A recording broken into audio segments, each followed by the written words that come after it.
Welcome to Seattle, home of the Salmon. Two great rivals converge at Memorial Stadium. It's the Vancouver Riptide versus the Seattle Cascades for the AUDL Game of the Week on ESPN.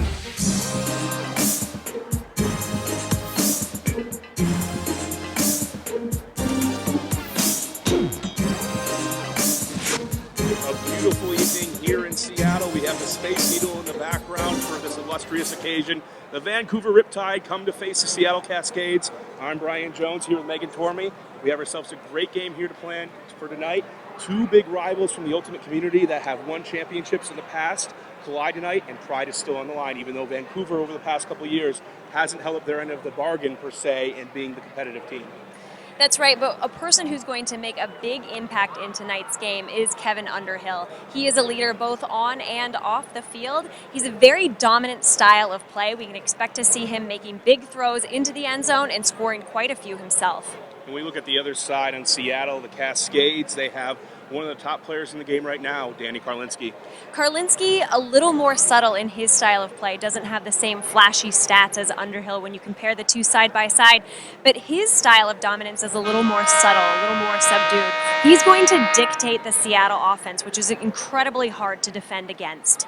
And we're just a few moments away from starting this game here, the Vancouver Riptide versus the Seattle Cascades, the AUDL Game of the Week on ESPN. If you want to follow the AUDL on your phone, now you can. Download the brand new AUDL app on your mobile device and get up-to-the-minute news on your favorite Pro Ultimate team. This is your new home for live scoring, up-to-date standings, game recaps, highlight videos, and more. It's the new best way to follow Ultimate at the highest level. Don't miss any of the thrilling hucks, towering skies, or monstrous layout Ds. Check out the free AUDL app today.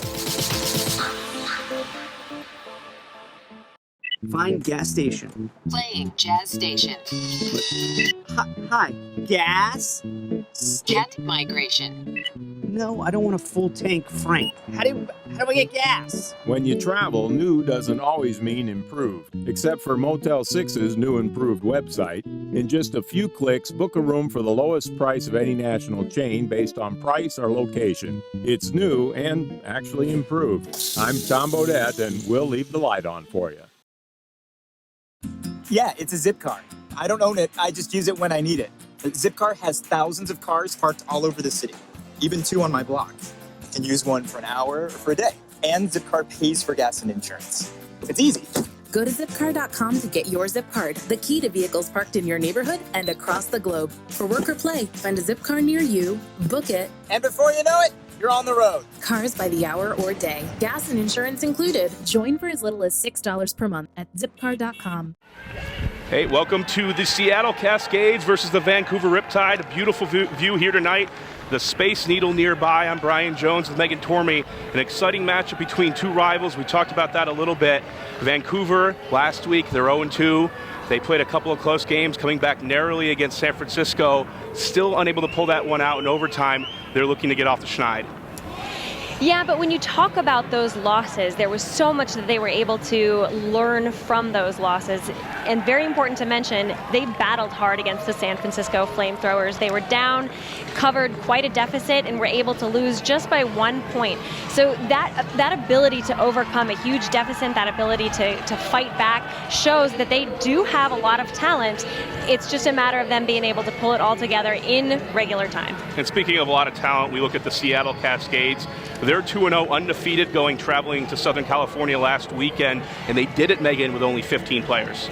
Right, 15 players over a travel weekend. That speaks highly of their current athleticism. And the nice thing about that is they were expecting some of their younger players to bear the brunt of that playing time. Players like Sam Hart, who did step up and played an excellent weekend. So it's really nice to know as a player that you have that depth to your roster, that you can put just anyone on the field, and that person is going to get the work done against really tricky teams. LA, San Diego, I mean, those are franchises we were talking about. They're going to be very competitive.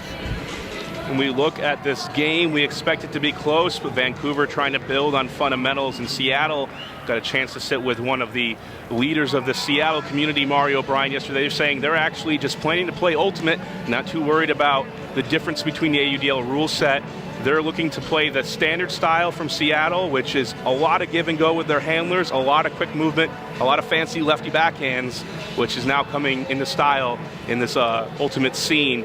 About to get started here for the ESPN Game of the Week, 0-0. Looks like Seattle will start out pulling Seattle in the blue, Vancouver in the white. I'm Brian Jones again here with Megan Tormey. Excited to be here. We get to walk over before the start of the game. And I think everybody else is excited to be here. The crowd is still pouring in. First point of the home opener here in Seattle. And the pull. Vancouver to receive. To Norris out of UBC. Coming out with a vert stack. Looks for the long, wide swing. Inside flick. Quick movement, Underhill.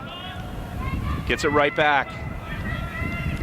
Underhill playing a variety of different positions, whatever the team needs, depending on what matchup they give him. Call on the play, a travel, and that's going to be a turnover. Seattle disc. Yeah, that particular offense from Vancouver, I'm not surprised a travel was called. Looked like they were moving a little faster than they could handle. Anytime you give and go that quickly, it's very easy to inadvertently travel. Adam Simon, one of the veteran leaders on this squad, a lot of playing experience in a lot of different locations. Simon with the long push pass, gives it right back to Vancouver. An uncharacteristic miscommunication from Seattle. Vancouver going the other way. Underhill. Chaffa is open deep, puts it up. Reed Koss closing in. Koss with the D. Not surprised Underhill looked to Chaffa for that first throw. He was one of the primary targets for Vancouver last weekend. I was talking with him before the game, and he said he just sort of fell into that role, being able to get open early and often. That's one of his signature moves, but it looked like Seattle was ready for it. You see the give and go a little bit as Simon gets it back. Now a long gain. Quick dish. Kavanaugh to the end zone for the score. First goal of the game. Cascades go up 1-0. Little soft touch on that hammer, but just enough to get it to its intended target. Seattle firing hard, but still making it look rather easy. And they saw the goal there, but really it started with Reed Koss getting that huge block going up from behind. I think Underhill didn't want to float this as much as he did. Reed Koss has been a name coming onto the scene as we see an easy under. Simon Fox. Quick dish, and this is where you see Seattle's offense going to play. No hesitation. Harkness in the back of the end zone. Seattle up 1-0. On the screen, we actually see Brian Baker for Vancouver. 38 years old, no prior elite club experience coming into this, but we talked to Captain Alex Davis, and he said, we went to the first tryout, and Baker played phenomenal. Said, let's see if he can do it again. He did the second tryout, and they knew they had to keep him. He played his way onto the team. Vancouver coming back the other way. Looking underneath. Finding Wu to the sideline to Norris. Norris. Vancouver just trapped on that line, exactly where Seattle wants them. Up the line, collision. Vancouver threatening near the end zone. Looking for the around. Galitz. Olavance. Inside, out. Wide open, nice seeing eye throw. Vancouver ties it at 1. A great read by Norris. I think that disc had just a little more inside out than originally intended. Flight pattern was a bit tricky on that disc, but Norris able to pull it in for Vancouver. Norris played for the University of British Columbia. As we take a look, he actually had to play in their they were top 5 for much of his senior year, and he played after a broken arm, broken wrist, and he played left or opposite-handed for the entire tournament, still giving his team a berth to pre-quarters. We take a look again. We see the spike afterwards and the intensity from this Vancouver team. We talked to Alex Davis about a lot of times these Vancouver teams like to wipe the smirk off their face, exactly what he said, especially of a Seattle squad that likes to play with a lot of fun and a lot of heart. Typically, you've seen these teams from Vancouver show a lot of anger, but the leadership has kind of taken a different direction, showing a little bit more of an intellectual style and strategic vision of the game. Karlinski for Seattle goes deep right away. Karlinski to Clark, and Clark lays out. Well, there you have it. There's not much you can do against a play like that. That disc was coming in so low and fast. I didn't think he had a play on that disc. Fantastic second point from Seattle. And Karlinski, we talk about him being a pinpoint thrower, but here he's just using Clark's athleticism to his advantage, knowing that Clark is a beast of a man, can run that down. And we'll take a look right here. Low huck, like you said. Clark extends, gets it to go up 2-1. And those are definitely the kinds of plays you want to have at your home stadium, showing the fans a little love, a little appreciation. Well, 2-1 here. And Seattle got the early break with their defense, and now they're back on the field. Koss with the pull. Underhill to retrieve it. Bollavance pops it up for Underhill, snags it out of the air. Inside, finding Wu. Talking to the leadership, Wu is normally known for his deep striking ability. This Vancouver team trying to find a little bit more chemistry, create some underneath throws as opposed to just striking deep. Inside break. And another floaty one. Chaffa wide open. Vancouver ties it at 2. Chaffa said he spends a lot of his free time watching Ultimate, and it's from his many hours viewing Ultimate footage that he's able to be such a well-loved receiver for Vancouver. He spends a lot of time analyzing how different players get open, how they use the field to their advantage. It's really helped him improve his field sense, and we see that in his statistics. Last weekend, he had a total of 9 goals in the weekend. That's a lot to rack up in your first week in the AUDL. Only 22 years of age, playing a big role in this Vancouver squad, which again is kind of going a youth movement direction, relying on a lot of younger players. Wu, Chaffa, Underhill, even at 25, feels like an experienced veteran. Lennon now with the disc for the Cascades. Lynn finds Sefton, and Lynn is streaking deep, putting it there, tipped. Vancouver with the block.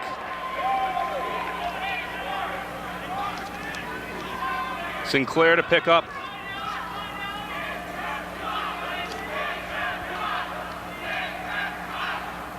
Sinclair underneath. Open deep. This one's going to pop up. Ilian from behind. Lynn. Karlinski. Close quarters. Sang giving chase. Murray. In front, Ilian lays out smartly. That awareness you just see from some of the veteran players like Ilian. Murray shooting deep for Sefton. The twin connection. BJ Sefton comes down with it. And when I say twin, Megan, I don't actually mean literal twin, but if you put them side by side, BJ Sefton and Phil Murray, not easy to distinguish who is who. There's something really fascinating about the way Seattle runs their offense. First of all, they do an excellent job of using the entire field. When you take a look back and kind of take a peek as to where all of the players are, they're spread out really wide across this already very wide field. And then the entire time, everyone is churning, everyone is working really hard. We saw Ray Ilian come up with that D and then churn really hard to make 2 cuts before he got the disc. That kind of movement gives you more than one option at all times, which is why we see the Seattle offense move with the speed that it has. And the other thing, they are such a talented team. Their offense currently has a 76% conversion rate. So not only are they able to move it quickly, they have the skills to be successful at it. Center to Norris. Chatha going underneath. Wu. Marked by Harkness. Forced to throw upfield. Wu has to put it deep. He has an option for Underhill. Underhill rips it down. But it looks like there will be a stall called on the play. Despite the great grab by Underhill, Seattle going the other way. Unfortunately, no reward for that beautiful catch, but Underhill still showing off his talent as a receiver. Chen. It's Hausman, a Pittsburgh product, and a travel on the reception. It's going to be a 10-yard penalty. Seattle will keep the disc. Hausman back with Koss. A collision in the stack. And it looks like an injury may be called in this situation.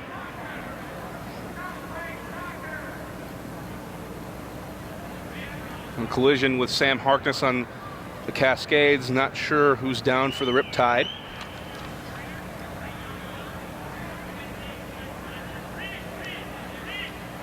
And we're going to take a short break here. Seattle leading 3-2 over Vancouver.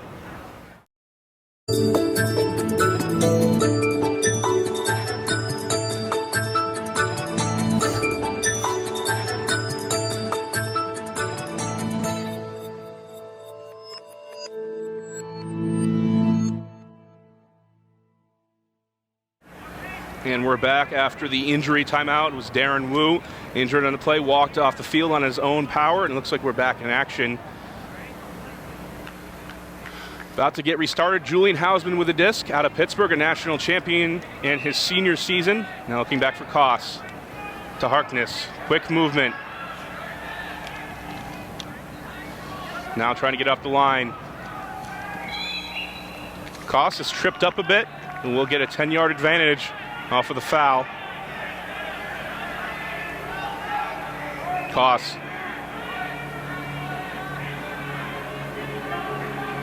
Quick flip. Knee around to Chen. Chen continues along the sideline. Kavanaugh to the end zone to Koss. Seattle breaks once again. 4-2, they lead.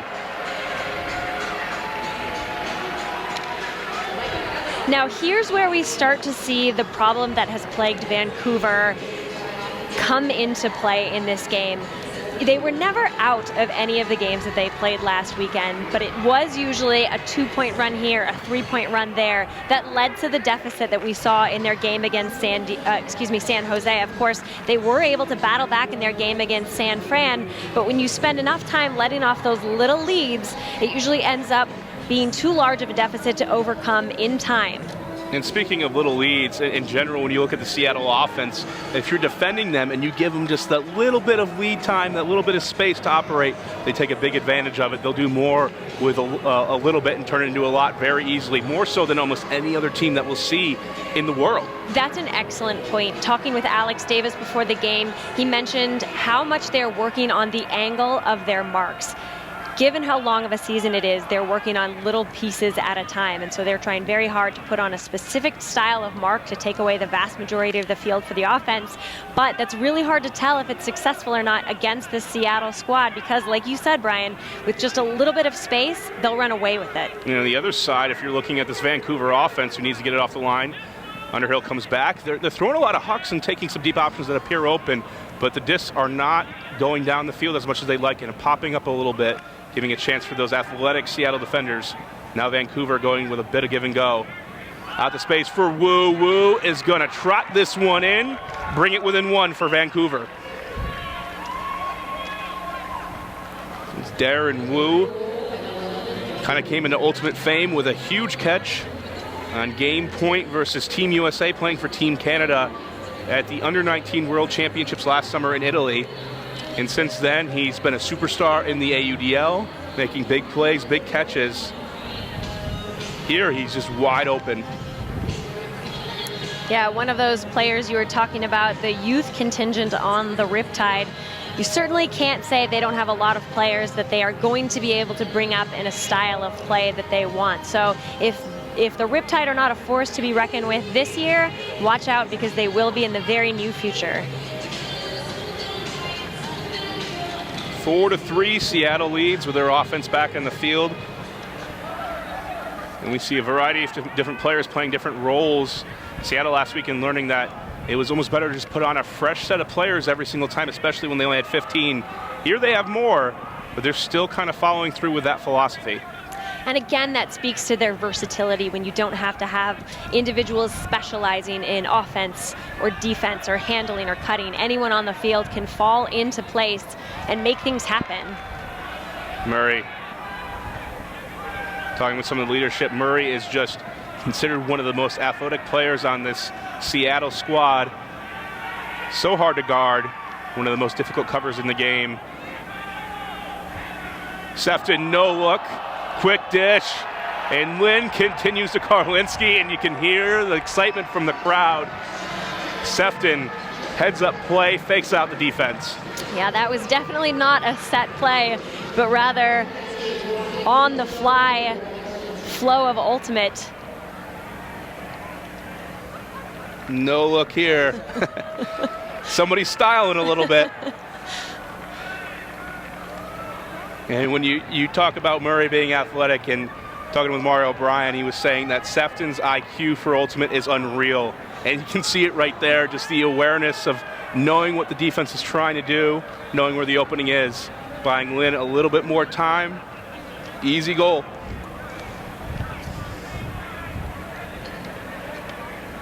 .355 to go here in the first quarter. Seattle leading 5-3. Vancouver within striking distance, however. For them, when you look it up on Google Maps, the drive only looks like 2 hours and 47 minutes. But for them, it turned into a 4.5-hour drive with the border crossing and traffic. They were able to get here early enough and warm up. Wu to Chaffa.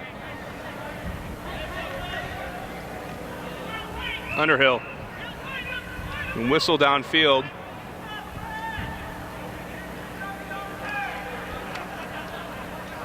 Just going back to Underhill.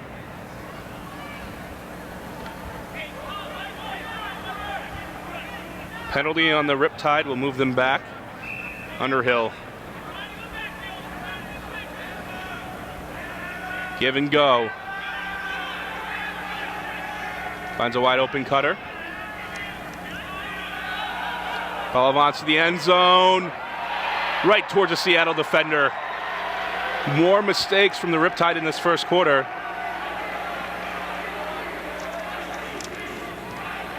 That was Mikey Kavanaugh. Simon in the back of the end zone for the Cascades. Harkness. Harkness puts one up. Kavanaugh against Wu. And Kavanaugh got a finger on it but couldn't reel it in.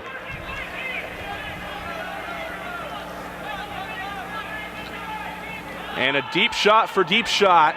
Underhill to the end zone. Perfectly placed. Vancouver back within one.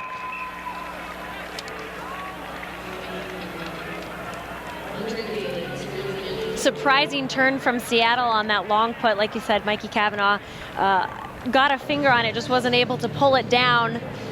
Vancouver capitalizing on that opportunity to air it out. Underhill, of course, one of the favored targets on the Riptide, there and waiting. You take a look here. Wu was giving chase right behind, and Underhill delivers. Andre Galitz And that's a case where the thrower throws him open. Galitz had the defender on the stride. If Underhill puts that straight out, great opportunity for the Cascades to get a block. Instead, it falls right into the hands of Galitz. Great vision. Karlinski to collect the pull. Centers to Lennon. Underneath, Sefton to Murray. Seattle team loves the give and go, a lot of spacing. They'll take such a great advantage. We see right here, Karlinski gets the motion going. You see the soft defense from Vancouver, very spaced out. But now Karlinski finds the hole. Murray, Lennon. Finds Lynn. Ilian. Flip to Karlinski. Easy inside. Sefton on the doorstep. Backhand to Ilian in the back of the end zone. And Megan, it's just looking too easy for Seattle right now. Yeah, Seattle is putting some intense offensive pressure on the Vancouver Riptides. Something that's interesting about Seattle that I don't see from a lot of teams, they are not afraid to be pushed backwards. We saw them lose 10, almost 15 yards on that point, and they were still attacking the disc very aggressively. Sometimes when teams are being pushed back by the opposing team's defense, they try and stand their ground and not lose any more yardage. But Seattle gladly gives it up because that often opens up opportunities downfield for them. We saw that it was starting to get crowded in the front corner of the end zone. Vancouver was pushing them back, so they went back with it, and that opened up the entire middle of the field for them to make that play. Vancouver still within striking distance here with a minute to go in this first quarter. Megan, do you hold the disc here for the last shot, or do you just go business as usual? Absolutely business as usual. I think there's a lot to learn from trying to play your game, and I think that is something that Davis was really stressing going into this. They've got enough time, they've got the hands and the legs to do it. Plenty of time to work down the field, and they've done that so far to the midfield line. Here at Memorial Stadium in Seattle, a great night. Galitz with the disc. And just when you talk about locations, here with the Space Needle, just incredible view in the center of the city. Vancouver now moving it patiently. Galitz. Galitz with the left-handed flip, finds Underhill. And Vancouver sticking close despite Seattle getting a few early defensive breaks. Megan, when we're looking at this Vancouver defense, what do they have to do differently to put some pressure on the Seattle team? Well, I would like to see them challenge the long puts a little bit more, but again, I'm referring back to my conversation with Alex beforehand, because he's an incredibly thoughtful ultimate player. And something he said that I found very fascinating, because the AUDL has such a big field and because the advantage goes to the offense, it's not reasonable to expect someone to be able to take away all of the space at the end of the end zone for those long puts. It really needs to happen sooner. You need to stop that offensive flow so that someone doesn't have that opportunity to put those long puts. However, when you're playing a team like Seattle, as we've already mentioned, they can do a lot with just a little bit of space. I would like to see their longer game get a little more aggressive, contest just a little bit more tightly. And Seattle with the disc, a chance to go up 2 before the end of the first quarter. Here with 40 seconds to go, Karlinski. Looking for Ilian. Ilian able to keep it alive. Lennon. A foul call. No, the disc is going to be ruled down, and Vancouver with the break they need. Sang. Looking back, doesn't overthrow his target. With Sinclair picking it up. And now with 20 seconds to go, Sang. Sang looking for an option. Well within striking distance here to throw something up, throw a hammer. Anderson. 8 seconds to go, Sinclair. And now the clock will stop on a penalty. Sinclair looking for an option. He's going to have to put it up soon. Fires a hammer right into the hands of the receiver, but can't hang on. Certainly had some zip on that disc, Megan, but unfortunate drop. I agree that that disc did have some zip on it. However, 6 seconds left on the clock. There was a penalty called, so everyone on the field should have recognized what was going on. Everyone should have known that something was coming in fast. 6 seconds, that's pretty much just one possession. And Seattle ends up leading 6-5 here at the end of the first quarter. This is the AUDL Game of the Week on ESPN. We'll be right back after a few words from our sponsors.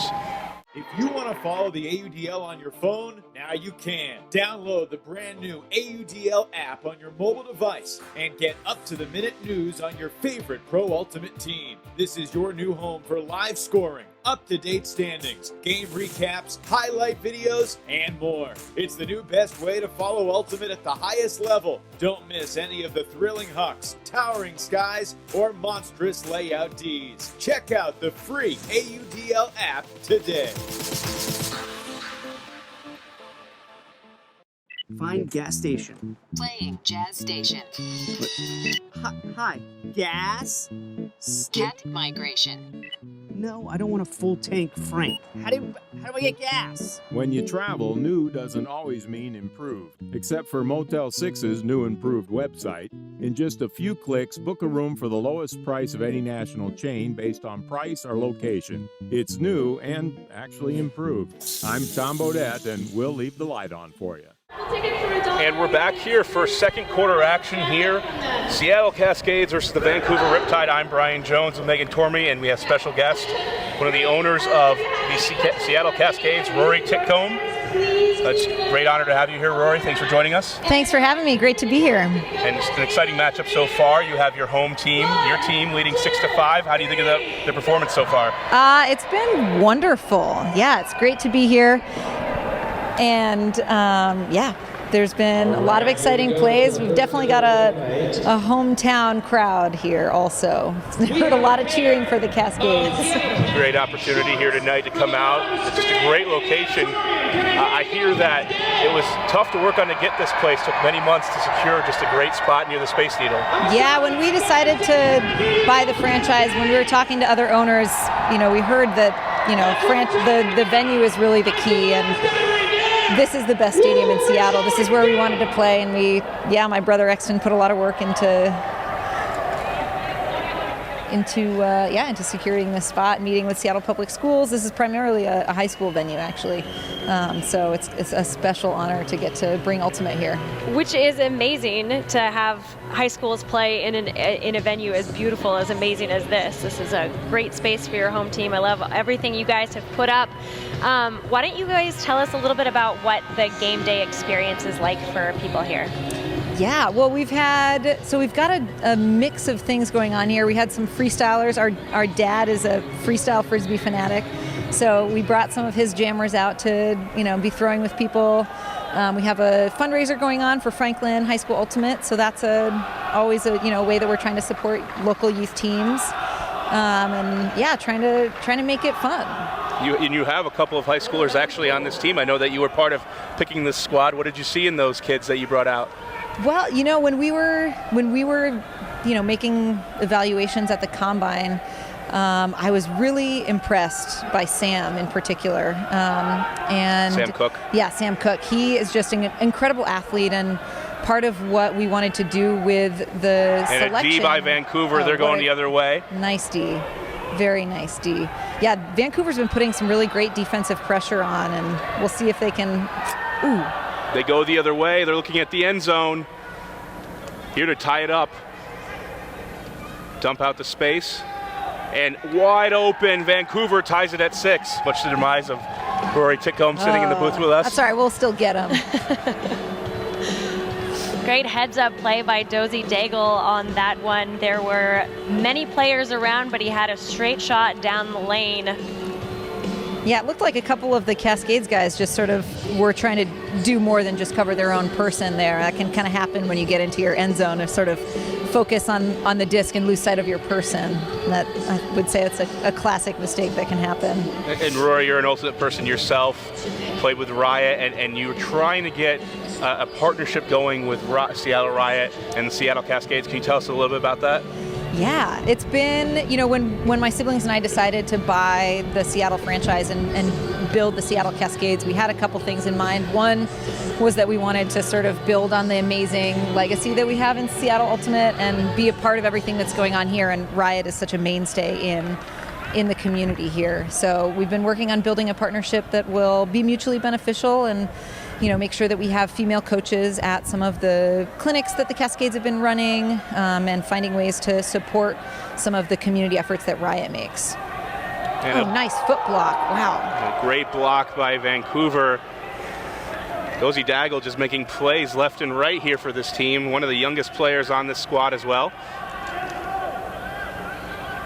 Played a 19-year-old kid. Played last year also on the World Juniors team that won gold for Team Canada.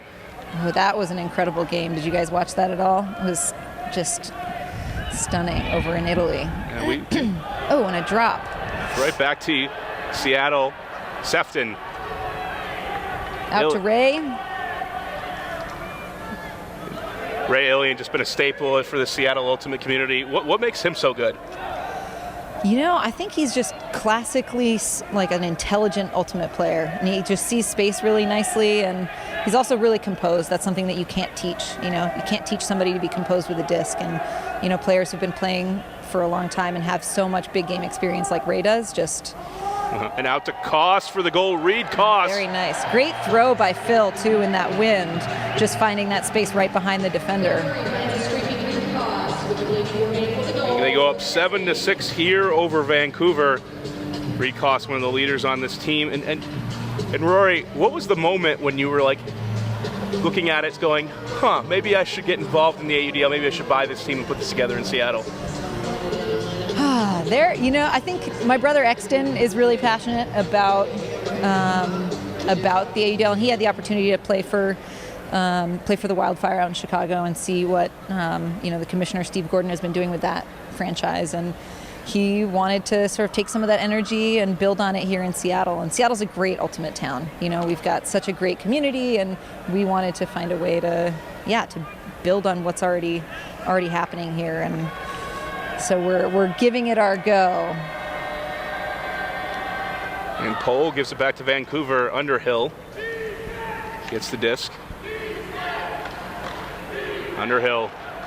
Wu was streaking deep, was too far out. Chafa. These cutters seem to be really deep. Chafa striking deep for Wu. Wu goes up. Oh, what a D. Wow. Great grab.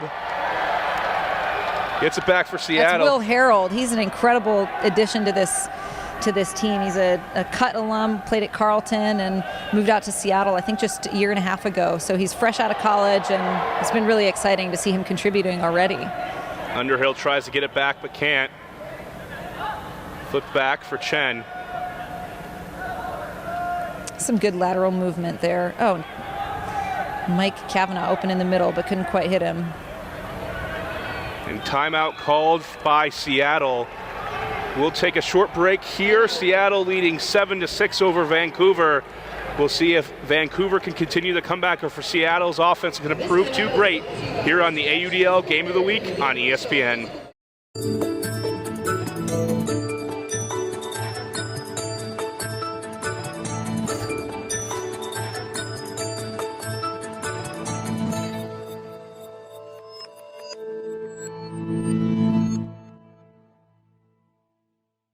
Back live here, Seattle taking the timeout, trying to figure out what to do. They're up 7-6. I'm Brian Jones here with Megan Tormey, and part owner of the Seattle Cascades, Rory Titcomb. Thanks for joining us here today. Thank you. What do you think your team's going to do out of the timeout?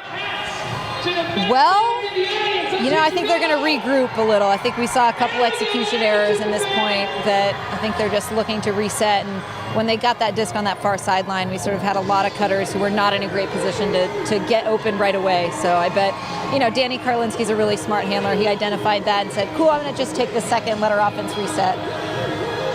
So I'd say it's a smart move, good smart move. So, Rory, right now we're focused on your mascot. Can you tell us a little bit about the Cascade mascot? Oh, Casey. Well, in that mascot costume he is an experienced mascot. He used to be, I'm trying to remember which school he was a mascot for, and it's escaping me right now, but he was really excited. He approached us and said, hey, can I be the mascot? And you were like, can you do backflips? And he said yes. And he said, and yeah, so he no was problem. And so it was great. We brought him on. He's got great energy. And I'm sure he's feeding off the energy of the crowd too. So you guys have a great start to this franchise, this home opener, obviously exhibiting what you guys have worked on so far. And Vancouver getting back a D, just a straight throw into a poach. Now looking deep. Oh, interesting. I don't know why he chose to throw that as a backhand. Well, they got it off anyway, and Vancouver ties it up. So at a timeout, Seattle making a crucial mistake, letting the Riptide back into this game.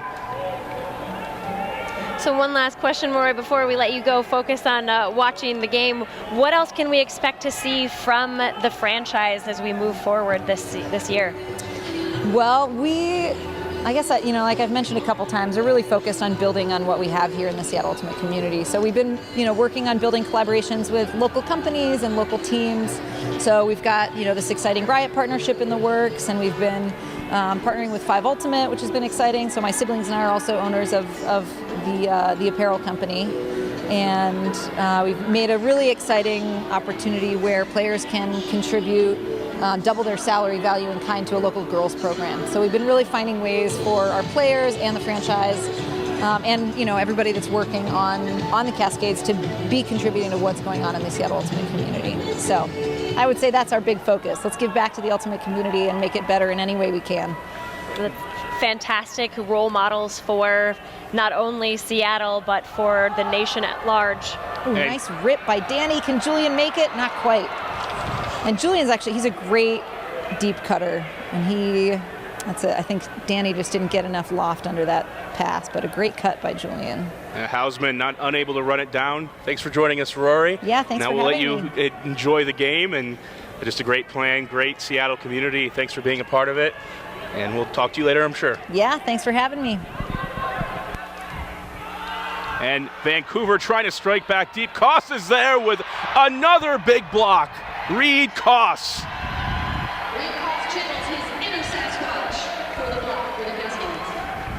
Number 11 out of Western Washington has been coming on strong throughout the past years, now becoming a staple, and you just expect him to make those big plays. Yeah, 31 years old, still very athletic, still very much in his prime, has been playing Elite Ultimate for the past 5 years, and that experience definitely shows. And a miscommunication, a little bit of troubles here on the Seattle front, unable to communicate well with their cutters, throwing a deep pass to no one, Baker. And a timeout called, Vancouver sensing they want to use their second one of the half. And it's tied up here in the AUDL Game of the Week. We'll be right back here on ESPN. Yeah, it's a Zipcar. I don't own it, I just use it when I need it. Zipcar has thousands of cars parked all over the city, even 2 on my block. You can use one for an hour or for a day.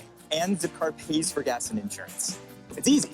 Go to Zipcar.com to get your Zip Card, the key to vehicles parked in your neighborhood and across the globe. For work or play, find a Zipcar near you, book it, and before you know it, you're on the road. Cars by the hour or day. Gas and insurance included. Join for as little as $6 per month at Zipcar.com. And we're back here out of the timeout. Vancouver tied at 7 with Seattle, and the smart timeout, trying to put the veterans on the field and take advantage of it.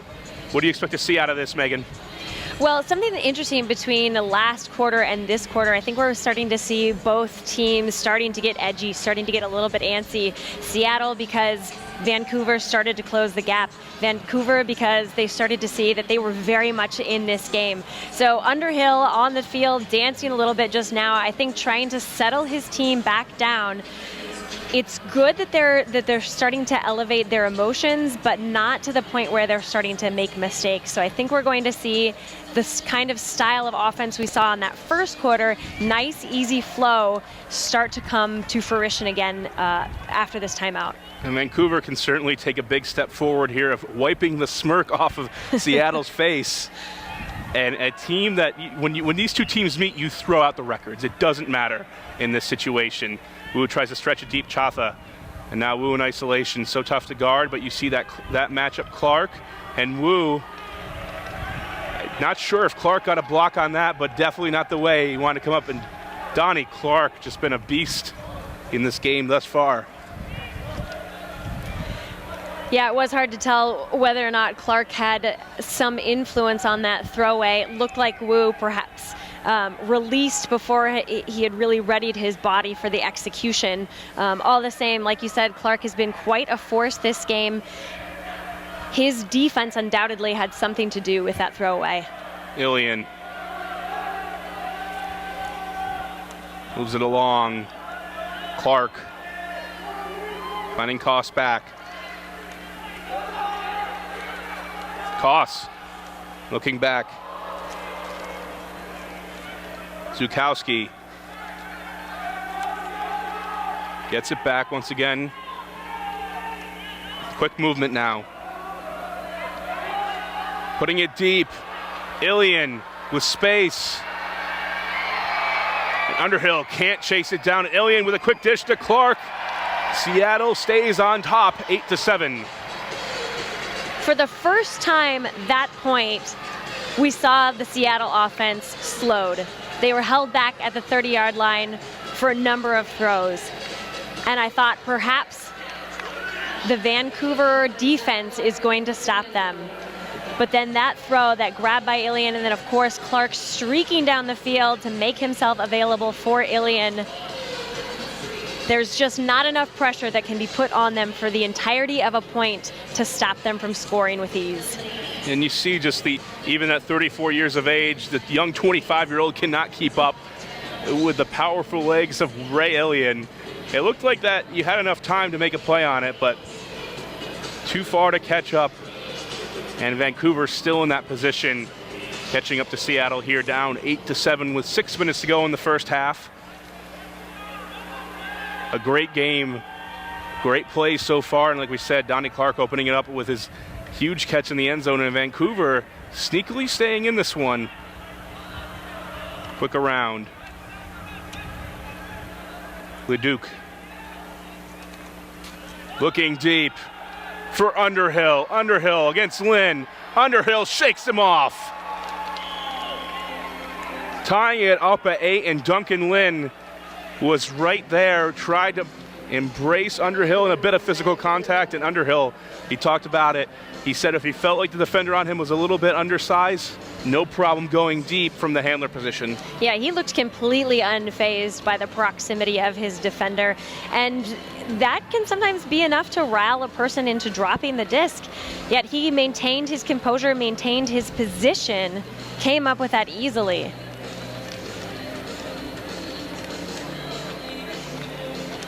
And now we're tied again at 8, despite Seattle looking good in the opening rounds. 5:36 left on the clock. And Vancouver looking to pull as the lights are coming on, a full blast. It's a great atmosphere here in the Pacific Northwest on Saturday night. What a better way to spend it here with Megan Tormey. I'm Brian Jones.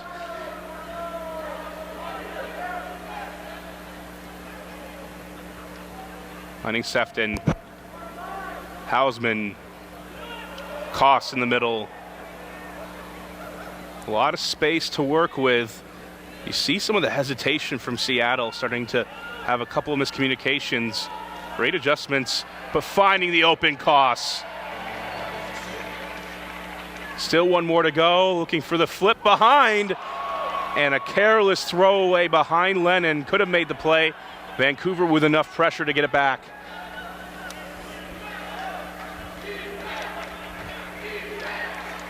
Vancouver content to swing it around.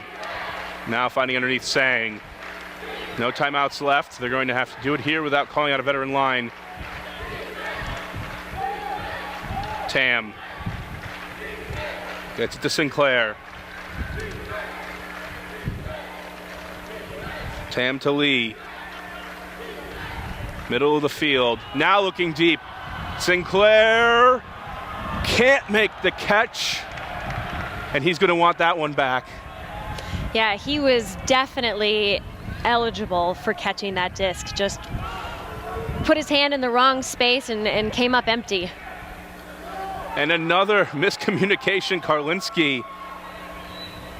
Actually, I believe that was Hausman. But Vancouver striking to the end zone. And Ilian with an acrobatic grab. Ilian got the block, but Vancouver, Tam almost coming up with it. That would have been a sensational grab. Absolutely. I'm holding my breath on some of these plays.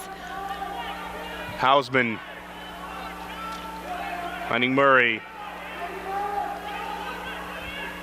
Karlinski, number 23. And really just if you point to kind of similarities between sports and another throwaway. I was going to say similarities between sports. Karlinski is a point guard, if we've ever seen it. And a timeout called by Vancouver.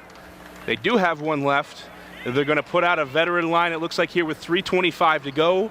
Tied at 8 here on the AUDL Game of the Week on ESPN. We'll be right back.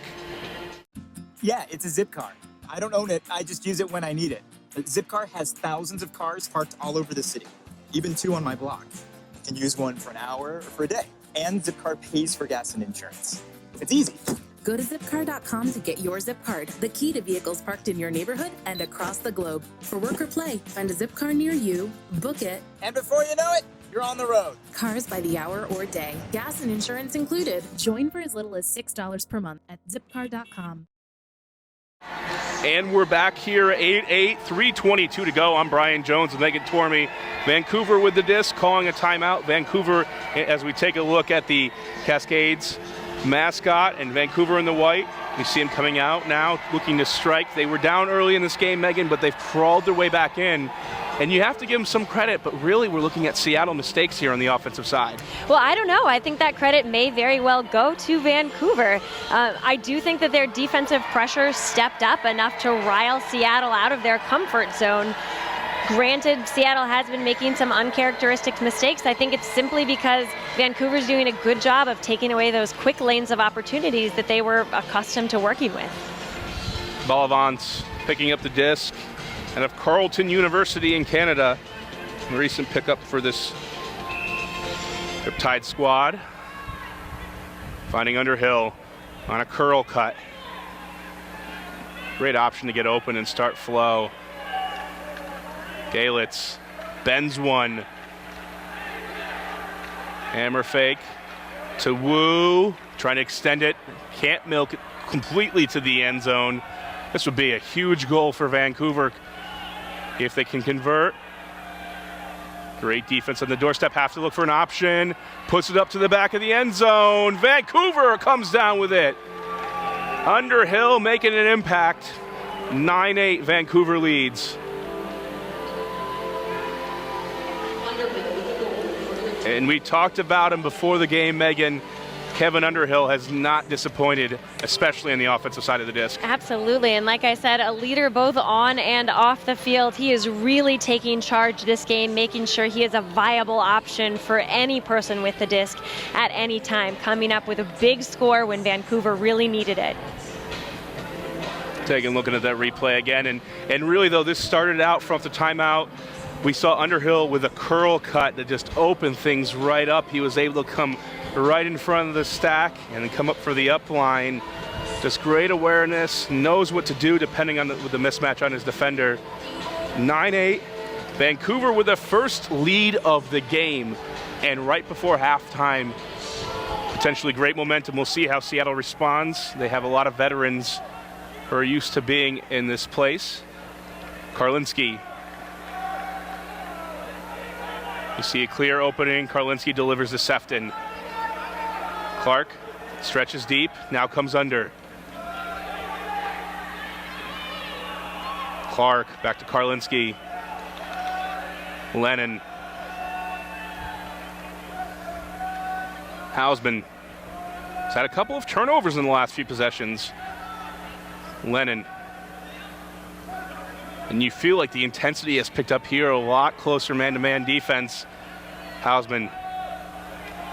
Murray. Pops it right in. One more and another throwaway by Seattle. Just getting careless right outside of the end zone line. We've seen two very simple errors from Seattle.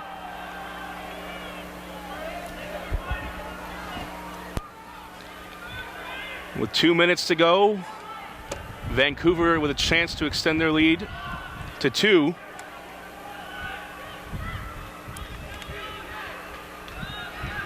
Play continues.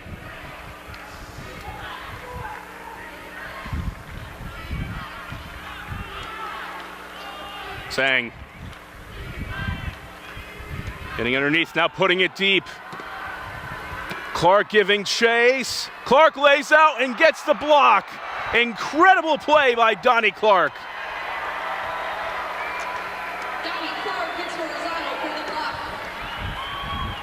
With just a minute to go now, Clark making a score-saving catch, and we'll take a look on the replay once again.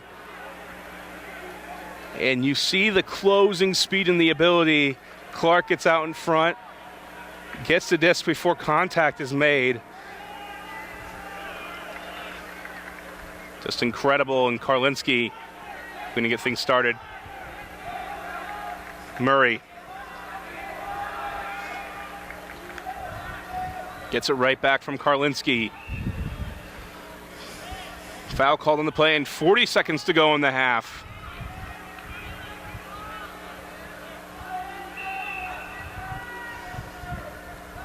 Back to Lennon. Karlinski freezes the defender with a fake and gets it to Clark on the sideline. 20 seconds. Seattle has to move it quickly.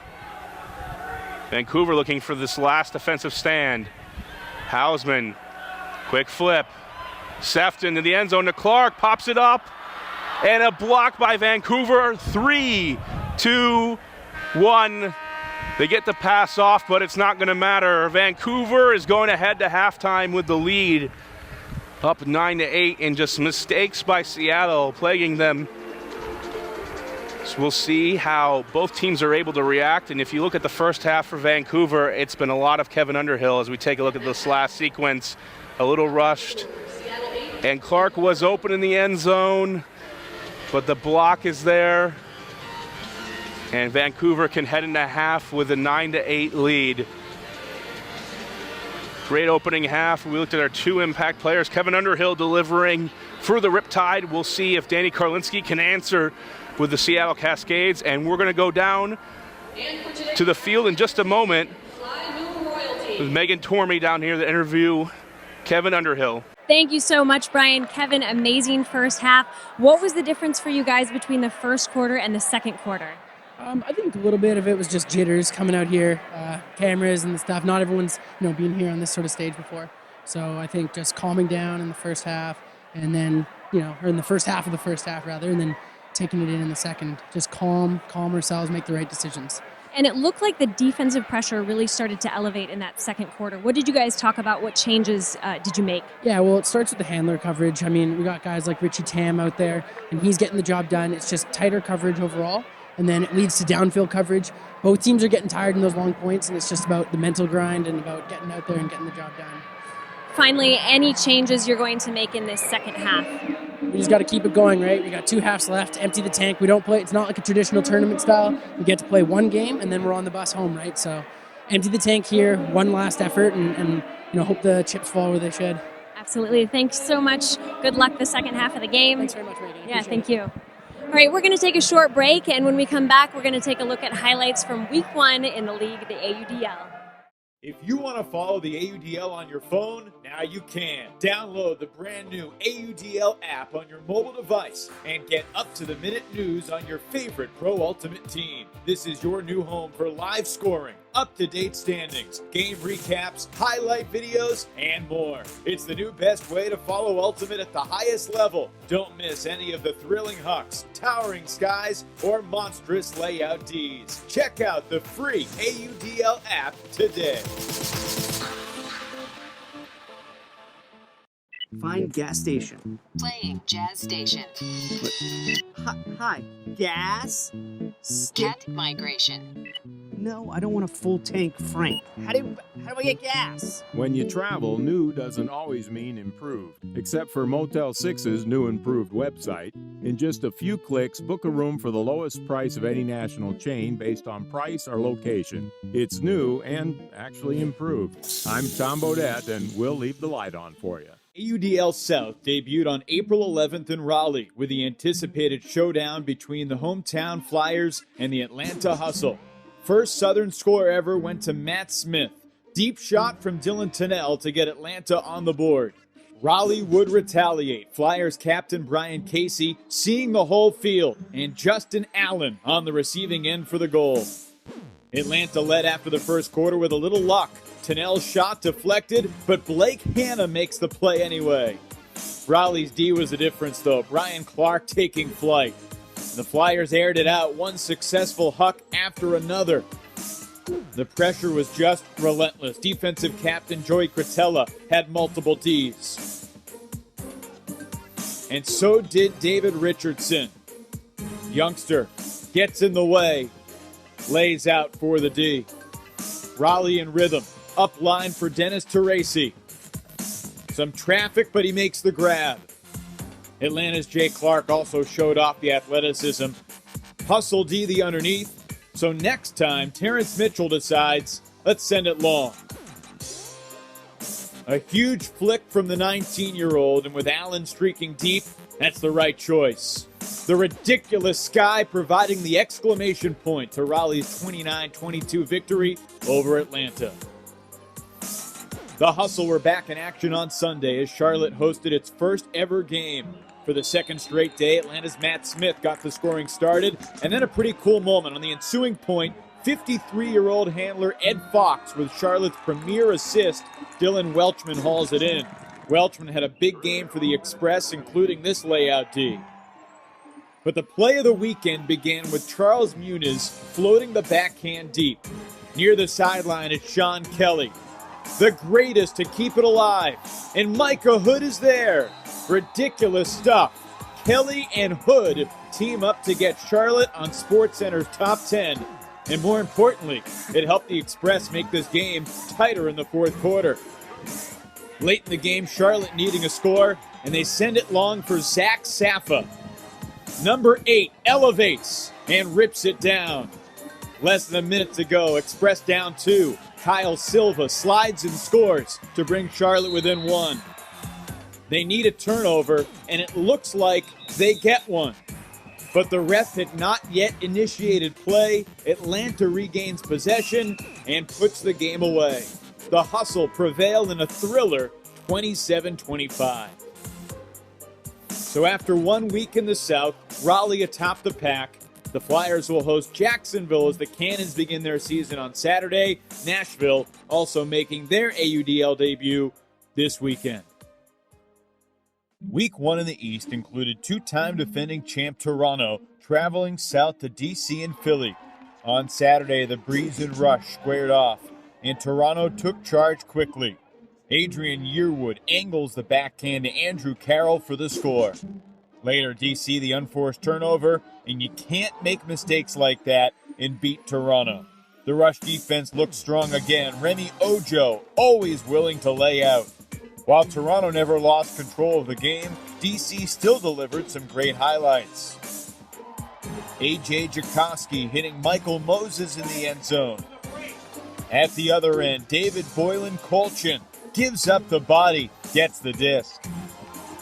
Not a bad throw from Matt Kerrigan either. But too many miscues from DC overall, and Toronto takes the opener convincingly, 37-17.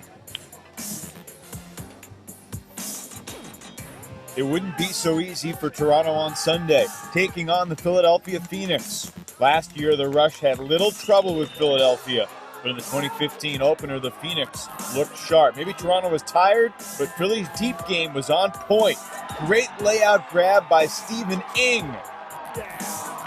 Another questionable toss turned out all right for Phoenix, thanks to Ethan Peck. Over Yearwood's back for the goal. Tight game in the second half when Toronto's defense started to make the difference. And then Isaiah Masik-Kelly with the interception, leading to the Rush finding the end zone quickly. That created separation. Toronto up 3 after 3 quarters, and the Rush win it by 5, 26-21 to open the season 2-0 on the road. Philadelphia lost the game, but gained a fan. Never going to miss a game. In New York, the Empire hosted the Montreal Royale, and the visitors delivered the first punch with a couple early breaks. This was a physical game, some significant contact both ways. New York adjusted to the style. Mike Drost grabbed the goal, and the Empire used some big skies in traffic to reassert control. An emotional game prompting post-score spike. Still a super tight game down the stretch though. Royale down by 1, but a missed opportunity there and here. Literally and figuratively, it slipped through Montreal's fingers. Empire prevails 22-20. Top 3 make the playoffs in the East, a division that, aside from Toronto, looks very much up in the air after 1 week. In the Midwest, 2 matchups on opening weekend. Firstly, Cincinnati hosting Detroit. Early in the game, Detroit's Alex Hunt with the excellent read. Quick toss to Alex Gilson for the score. Later, Mechanics' top defender Eric Hubbard, the huge horizontal, one of his 4 Ds. And then it's Hubbard deep. The kid's got wingspan. Sets a pivot foot and hits Todd Hirschberger in the end zone for the Detroit score. Cincinnati earned some airtime too. This perfect 60-yard flick. Colin Grandin on the receiving end for the Revolution score. Then on defense, Isaac Jeffries gives up the body and makes the play. Detroit throwing from its own goal line, and Tim Settles rips the swing away. And Settles wasn't done. Hammer time. Settles in the end zone. Revolution holds serve at home. The final, Cincinnati 25, Detroit 18. Elsewhere, the Indianapolis Alley Cats begin their 2015 quest at home against the expansion Pittsburgh Thunderbirds. A name to know for Pittsburgh is Ethan Beardsley. Deep in the end zone, gets the feet in bounds, one of his 7 goals in his AUDL debut. Pitt wanting more deep thunder, but the Alley Cats have a lightning-quick star in Travis Carpenter. The good read and the swat for Indianapolis. Alley Cats look into the end zone, but experiencing Pittsburgh's defense, Rob Dulabon denies the Indy upline score attempt. Lots of defense in this one. Thunderbirds airing it out, but once again, it's Carpenter. Alley Cats will be counting on big things from him all season, but Indy could not stop them all. Check out this sensational sky from Scott Trimble. That was good, but not as good as this next one. Indianapolis throws it deep. And Eric Johnson, are you kidding me? Fired up, and with good reason. Look at that airtime. Plenty of highlights for the Alley Cats, but it did not add up to a victory. And Pittsburgh, in its first AUDL game, prevails 28-20. The Thunderbirds are 1-0. In the Midwest, Madison begins its season with 2 road games in Week 2. The Radicals, the defending champs in the Midwest, and they'll visit Indy and Cincy as they begin their title defense. The 2015 AUDL season is underway, and Week 1 in the West was an education. All 6 Western teams in action last weekend, and the opening statements were powerful. On Saturday, the Los Angeles Aviators took their first flight against Seattle, with former AUDL champion Mark L. Bogan leading the way. On defense, Hussein Carnegie for LA, exploring the airspace. but the revamped Cascades rolled into LA on a mission. Seattle's trademark quick handler movement, easy offense, Reed Cost to the end zone for the score. And later, it looked like too much airtime, but Donnie Clark, the acrobatic grab in traffic, Seattle punched it in from there. The Cascades cruised past the Aviators 29-20, spoiling the home opener for Los Angeles. Quick turnaround for Seattle on Sunday as they journeyed south for San Diego's highly anticipated AUDL debut. Josh Ackley in his first pro game hits Andy Salmons for the Growlers' first ever score. Seattle a little tired, uncharacteristic mistake. Salmons creates the turnover to the delight of San Diego's hometown crowd. Growler Nation will enjoy this one too. Steven Milardovich beats teammate Jimmy Mickle and a crew of Cascade defenders for the score. This game neck and neck in the third quarter when Seattle broke away. Ray Ilian, the majestic put, and Danny Karlinski laying out so nice, let's watch it twice. Beautiful stuff. Remarkable opening weekend for the Cascades. They dropped the hammer on Southern California. Seattle with a SoCal sweep to start the season 2-0. We stay out west, but move up north. Vancouver and the Bay Area battling San Francisco on Saturday night. Probably the game of the weekend. The Vancouver Riptide down as many as 6 at one point, but battled back. Tremendous defense both ways. That's Flamethrowers captain Lucas Dahlman with a deflection. Critical point late. San Francisco's Patrick Leahy, immune to the undertow, takes the disc from the pack of Riptide defenders. We're tied at 23 after 4 quarters, on our way to overtime. And in the extra session, San Francisco's Alex Nord, the shoestring catch. Looked like it was over, but Vancouver had one final prayer. Down by 1. Hail Mary time. And Sam Chatterton Kirchmeier clinches the Flamethrowers' victory 26-25 in overtime. Heartbreaker for Vancouver, and the Riptide had to play at San Jose the very next day. Home opener for the defending AUDL champions, and it seemed like the Spiders just picked up where they left off. Greg Cohen skies for the score, reminiscent of the title game in Toronto when he came up huge. Vancouver fell behind early in this one, but kept it respectable. Derek Fenton hits Gagan Chotha in the end zone, but it was Fenton's only assist of the game. San Jose's defense was stingy in key moments. And late in the game, the Spiders hit perhaps the best closer in Ultimate, reigning MVP, Bo Kittredge. He's still faster than you. One of his 4 goals, the Spiders prevail 32-26. So as many expected, Seattle and San Jose looking strong in the season's opening week, but everyone in this division very dangerous. Impossible to know how the story will unfold over the course of the 14-game season, with 6 teams all vying to be the best in the West.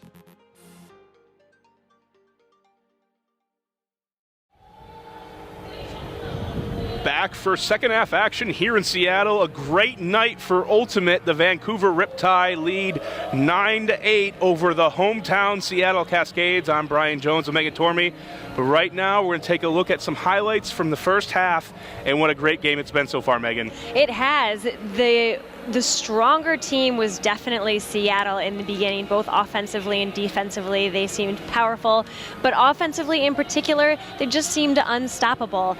However, the entire time Vancouver was hanging on. They'd come in for a score every 2 points or so, and then went on a 3-point run to get back into the game, and another 3-point run to tie it up and take it away in the end of the first half, excuse me. And how do you rate our players to watch? I think Kevin Underhill has been spectacular so far for Vancouver. Absolutely. I really think that he has elevated the entire team's style of play with his dominance.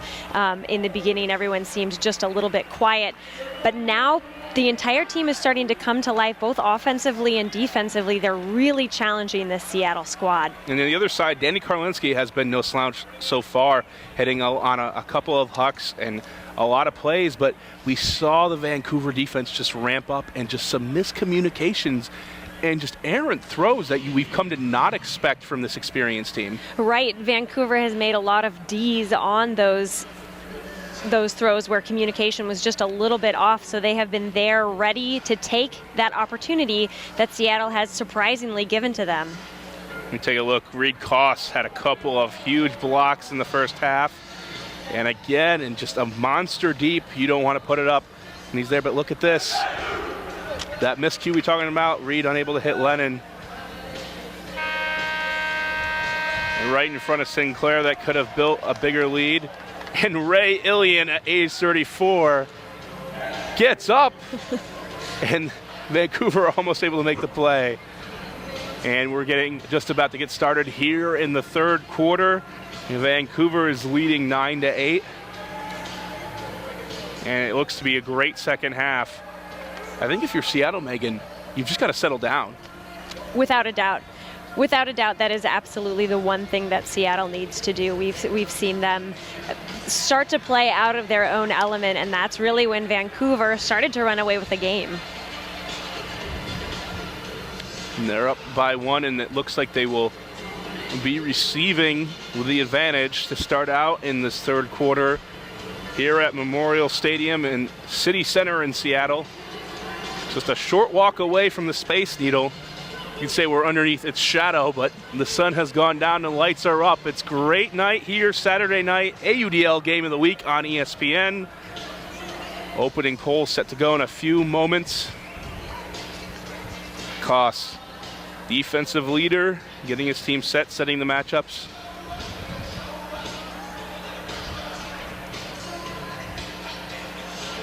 Great atmosphere. We saw some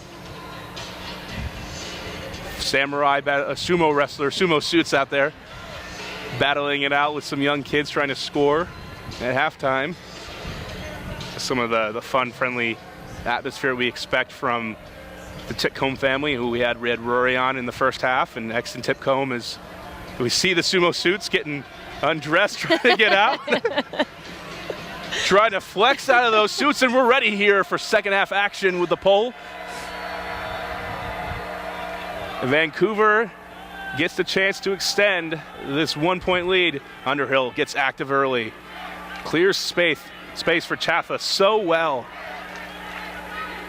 Underhill is just a threat every single place on the field. You have to respect what's going on. Yeah, and he is playing with a tirelessness tonight that would certainly be hard to guard. Underhill. And it's like they can smell the blood in the water a little bit after that first half where Seattle let him hang around. Galitz picks it up just off the ground, keeping it alive. Underhill stays with the inside. Quick flip. Woo to Chaffa. The two youngins connect on the score. They go up 10-8. So much intensity, yet so much patience at that point. You saw each person really considering his downfield options when he had the disc in his hand, resulted in some very clear, concise flow from Vancouver. And you saw when we go back and we look at that play, it starts with Underhill. First of all, he just does a great job of looking for the inside, and he's able to open things up. They're able to move it around. Underhill sticks with it. You see the patience. He knows what he wants. He gets it, and it leads right to the goal. You know, I have to say, Seattle does a great job of defending the deep game. It's very rare that you see someone going up for the disc without two Seattle players being there. So they do a very good job of working with one another to make sure that deep game is covered. However, on the shorter game, I haven't seen a lot of pressure from Seattle. So I'm not entirely surprised that Vancouver was able to calm down their offense and march the disc up the field the way they did that point. Murray to Ilian. Not much room to run if you're Seattle at this point in time. The energy seems to be in the Riptide's favor. Chen. Lennon to Chen. Around to Ilian. Murray. The layout just past Sefton. Ilian. Lennon. Tic-tac-toe to Clark and snags it out in front of an outreach defender. Yeah, Sang was there probably to the surprise of Seattle, very narrowly missed defending that disc away. Seattle again using the entire field to their advantage. A lot of dumping and swinging wide to move that disc the way they did down the field. Donnie Clark streaking across the end zone to make himself eligible for that score. And again, laying out was Tam, and Tam was down. Excuse me, that was Sang. Sang trying to give chase. Playing for Montreal Royale last season out in the east coast of Canada. Yep, he is finished with school, so moved back home to his native Vancouver. And for so long, it's been the Toronto or the Vancouver scene when you look at Canadian Ultimate. But this addition of the Royale, we don't see, we saw a lot of mixed competition coming out of Montreal, but now we see a lot of open in the men's division starting to rattle a few heads and do pretty well. And it's kind of changing the landscape of Canadian Ultimate. Underhill. Fits Wood into a tight space. You see the confidence he's able to approach the game. Chaffa. Open for the up line. And Megan, I'm just getting a sense that this game is growing in intensity as we speak. Pops one up. Harkness chases it down. It may have not gotten the block. But it looks like we have an injury timeout in the field after that collision. I think everybody will be okay. People are getting up. No, I think you hit the nail on the head. We're definitely seeing Seattle realize what's at stake in this game and starting to play with that kind of passion. And Harkness, I mean, this is just a fantastic defensive play, and he doesn't get the block, but he was marking the thrower, Megan. You don't see players able to have the wherewithal to collect themselves, know that they're going to get beat by the throw, but Harkness has the explosive ability to get up and make that play. And I do think we do tend to see that heads-up defensive awareness from Seattle quite often. Koss going deep right away, and this was going to stay out in front, but no problem for Underhill. And Harkness with a miscommunication. That's been the story of the day for the Seattle offense. They started out crisp and have not been connecting. But another careless error gives it right back. Koss to Harkness. Harkness can't make another incredible attempt. Yeah, that first throw from Koss to Harkness, it looked like Harkness was making a fake deep and then intending to cut in, but Koss saw that he was cutting deep and threw long for him. That one, he just aired it out a little too much. Harkness not able to run down the disc, giving it back yet again to the Riptide. And some confusion of who's going to pick up the disc and sorting it out with the referees. Tonight's head referee, Barney Ahaus, working alongside Bill Elsinger, John Ahamaker, and Dan Greeley. As a result, we'll see Vancouver pick it up in their own end zone, and Underhill's just going to rip it deep. But when you have whoa, snags it out of the air. Certainly knows how to make a catch flashy. To Underhill. Underhill has been the do-all for this team, using those young receivers to his advantage. Chaffa. And we saw a lot of grabs, a lot of goals for him, but he's using that to his advantage and getting a ton of underneath passes as opposed to going deep. Galitz. Underhill. Continues the swing. Olivance. Chaffa floats it up. Nice grab in the back of the end zone. Koss with the bid. But Vancouver stays up by 2, 11-9. I cannot wait to get another look at Chaffa's throw. It looked like a high release flick over everyone for the score. But again, we're starting to see such intense patience from Vancouver. They're cutting hard, they're working hard, but they are waiting for the appropriate cuts. Great grab. Galitz soaring up above Seattle to make that grab. Apologies, that was actually not Darren Wu on the play originally. That was Galitz.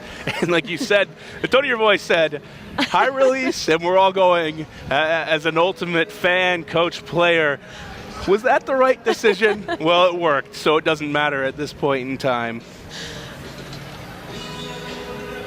You can do what you want as long as you get away with it with a score. Karlinski centers the disc. Lennon to Chen.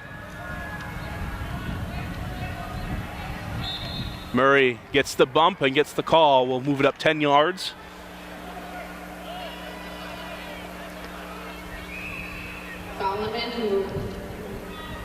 Murray. Snag by Lennon. Nice grab. Ilian.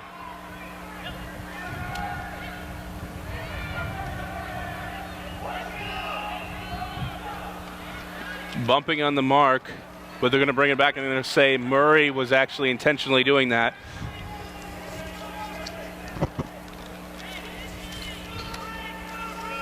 And Murray will start play again. Gets the around, finding Sefton. Sefton wide open, receiver in the end zone. That's Ali Lennon. Gets the goal, brings it within one. Ladies and gentlemen, while we wait for this point to resolve, we have people throwing out armbands and towels to people who can make the best set. Here at 11-10, the intensity has increased, and Seattle hasn't had much of a home crowd advantage in the beginning of the first half. See here, Sefton and Lennon appears wide open. You see so much pressure, because when Seattle gets to the end zone, they love to just fit it into really small spaces, so the defense is aware of that. And sometimes we see some very easy goals. Well, in that particular case, it looked like Sefton was more of a decoy. He drew away, I think, 4 Riptide defenders, making Lennon a very open, very easy receiver for that score. 11-10, 6:45 to go. Koss with the pole for Seattle.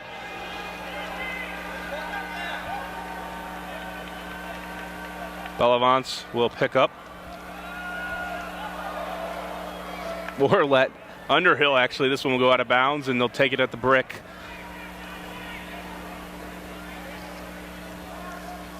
And you hear brick mark terminology, and for anybody who's used to American football, that's more like akin to a touchback. In this case, Underhill will start things off. Wu. To Chafa. You can see Seattle's game plan. They want to force Wu to go upfield, and now Wu takes off, tipped. Wu right in front of Koss. That was an amazing grab. He read it right around his defender, Koss. Really, I didn't see how he had a play on that disc. And we're going to take a look here at this one again. We're going to call this one the Club Junior Catch of the Day.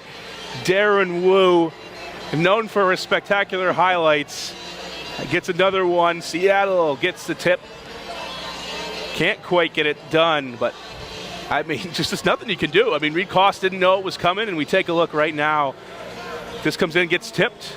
That's Simon and Koss looking for it. Wu says, nope, it's mine. Welcome to the Club Junior Catch of the Day. Well, and really, Koss was in perfect position to defend that disc. Wu reached around him to make that grab. There's, like you said, not much you can do. Koss was exactly where he needed to be. Wu is just really crafty. And sometimes the breaks go one way, and now it looks like they're in Vancouver's favor. Keep this 2-point lead. A lot of work to do for if you're Seattle. Clark gets out in open space, easy gain. Ilian, been a staple on this offense and defense. Karlinski. Karlinski now a double team from Vancouver. Over the top, no problem. Lennon unmarked. Quick flip. And not in the end zone. Sefton And Vancouver calling for a travel, and I don't blame them. Lennon floats it out to Ilian. No doubt frustrating for the Riptide. I don't think that travel was intentional. I think he really thought that he was in. But at that point, everyone on the Riptide was out of position to make great defensive play on that disc. That one is definitely something that the referees are going to have to review. A little conference about it, but nonetheless, it's going to be a score for Seattle. Take a look here. The high step, it starts a little too early if you're BJ Sefton. Him and Phil Murray just love the style. But they're able to find an open Ray Ilian, number 99.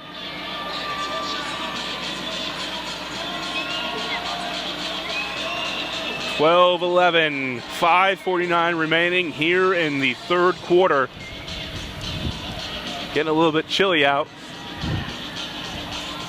What a nice day for Ultimate. It looks like, Megan, we came actually just in time for the nice weather.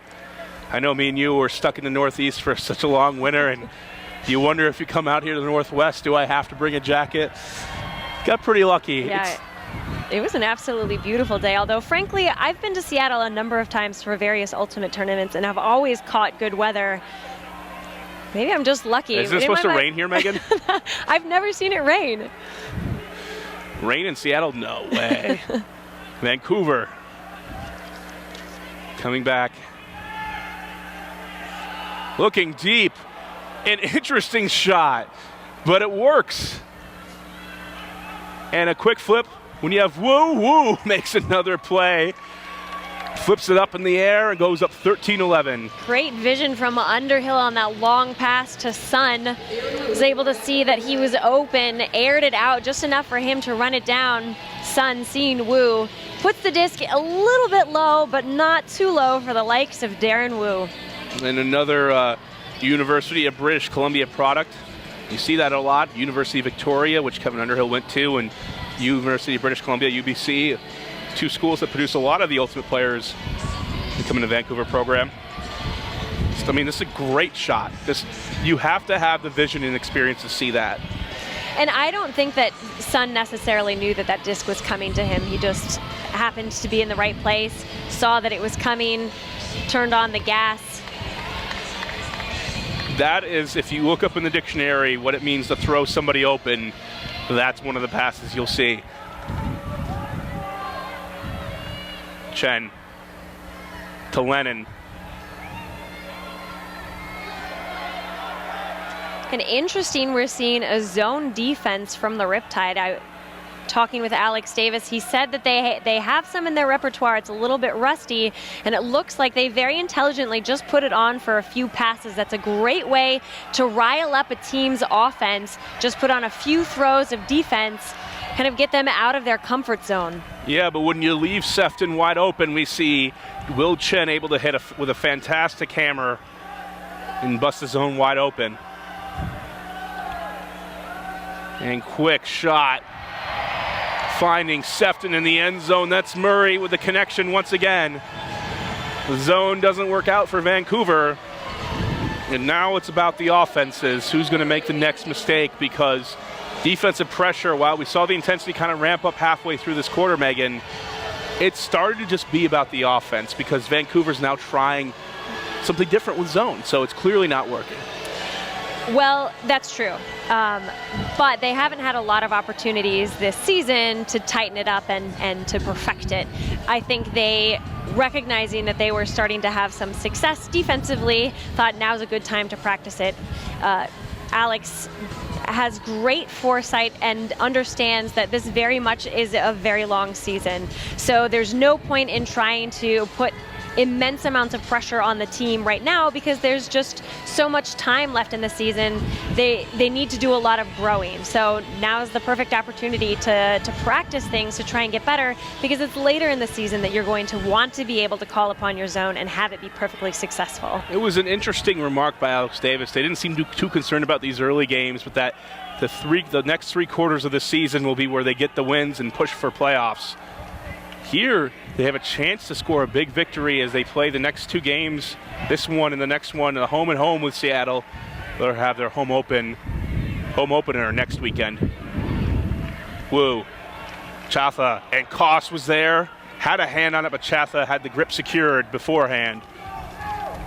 Underhill. And really in the second half, I think we've seen the emergence of Andre Galitz as being that complement to Underhill. The ability to come back and make those moves, be a threat. And he's been well known by the Seattle team. Wide open, finding Chatha. Great movement by Vancouver, opens it up for an easy goal, but some discussion going on. Confusion on the field. Looks like there's going to be a call by the referee.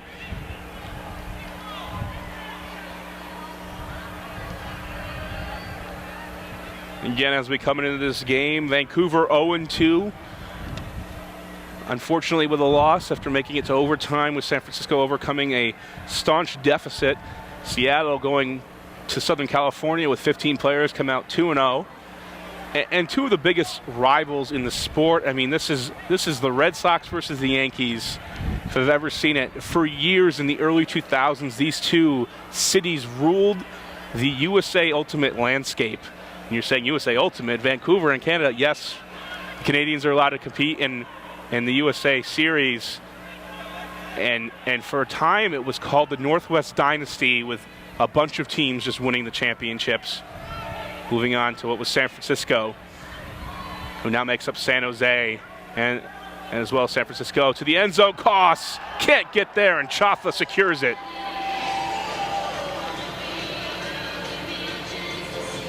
Again, Chatha is just so good at being able to churn downfield and make himself open, even against a defender like Koss, who plays hard and tight to his person. It's difficult to get away from someone who has that kind of field experience, that kind of field knowledge. Yet Chatha seems to be able to do it time and time again. Koss, you see, almost had the first one, and he almost gets the second one. And we had a call on the field earlier, and it turned out to be a pick call on the goal, which was why Vancouver had to go back, but they still get the job done. And Chatha is still the receiver who pulls that one in. So you're telling me that it was all for naught. And we're tied here, 14-12. I'm Brian Jones with Megan Tormey, having fun with you here tonight, and a great evening for Ultimate. And we have an offside call. Seattle will take the disc with a big yardage penalty. Yeah, offside's very, very costly. And take it at half field. Lennon back with Chen. And Karlinski left unmarked. More zone. Ilian.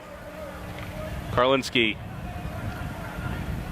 Transition to man-to-man defense. The around. Clark. Karlinski. Murray. Sefton. These two have been having the connections all game long, and Sefton lays out to make the throw. Knew it was coming. Get a chance to take a look at this again, and just, you see these two guys, they played on University of Washington together in college. They've had the chemistry ever since. It's hard to tell them apart sometimes, though they're often dressing each other's jerseys just to try to play around with people. We see Sefton here, and just great play. Keeping the pivot foot down. And you'll notice that Murray was the individual who threw that throw to Sefton. So he threw and immediately ran towards the end zone. That throw and go offense, very, very much the Seattle style. You know, that kind of aggression in terms of attacking the disc, attacking those open lanes, really difficult to defend against. And when you take someone who's as athletic as Murray, if he throws off the disc and immediately cuts for the end zone, no surprise he's able to catch that disc. And Clark's getting into the spirit, but he's still down by one with a couple of minutes to go here. 2:30 left in this third quarter. Underhill. And a zone by Seattle here, trying to slow things down themselves. Chatha. Needs to find somebody, puts it out to space, no one at home. D for Seattle, a chance to tie. Simon. Lynn. Simon. Shakes it off, now has to find his own option, calls the timeout. A minute and 51 seconds to go here. Vancouver leading 14-13. Seattle knocking on the doorstep, looking to tie. This is the AUDL Game of the Week here on ESPN. We'll be back in a moment.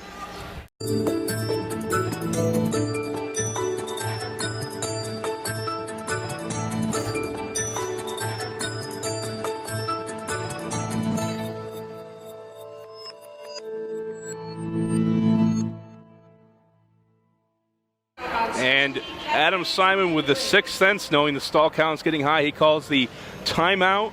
Veteran move. Seattle with a chance to tie. I'm Brian Jones here with Megan Tormey on the AUDL Game of the Week here in Seattle. Great stadium, Memorial Stadium, great atmosphere, and a great game. And it looks like Vancouver has kind of fallen into that lull, giving Seattle a chance to get back in this game. And that is why Simon made that timeout call. He noticed that his offense was not moving the way he wanted it to, that no opportunities were presenting himself. Instead of just hucking and hoping, called a timeout, recognizing how important this possession is, because Vancouver has not been making a ton of mistakes that they can then capitalize off of. We see Chotha on screen right now. He's the one whose miscommunication resulted in the turnover that gave Seattle the possession that they have right now, which is why they are savoring it, since they are behind 1 point after being behind the whole quarter. Chen will pick it up for Seattle. To Sefton, been so effective in this game. Chen, Karlinski. This is where just you feel like it's such a tall task to defend Seattle in these small spaces. And Sefton once again can't stop them. Vancouver has no answer. And they tie it up at 14 all. 1:28 left in this third quarter. You know, this truly is. We call it the Game of the Week. We're here. This truly is the best matchup we can think of. The rivalry. BJ Sefton, Phil Murray, and the other side, Kevin Underhill, Andre Galitz, and Chotha. We'll see if they can answer after this. Will Chen, a Harvard product, making it out to the West Coast. Yeah, Brian, I would have to agree with you. This has to be the game of the week. I walked into here thinking that Seattle just had too much on their side. Not only the home court advantage, they were coming off of a weekend on the road where they had two great wins over two fantastic teams. Vancouver having to battle traffic to get here. You mentioned it's a 2.5-hour drive without it. Took them nearly 4.5 hours to get here, plus the tough weekend they had last weekend. And yet they are turning everything around against all odds to make this a tight, hard-fought game. 14 all. Chotha springing deep. Puts this one out to space. And Seattle, the crowd can start to feel it. They might have the momentum here. That one intended for Sun.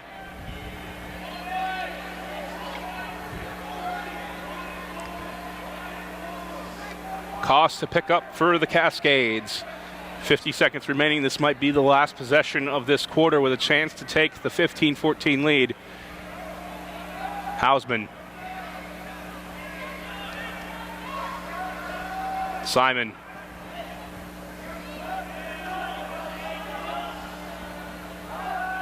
Hausman.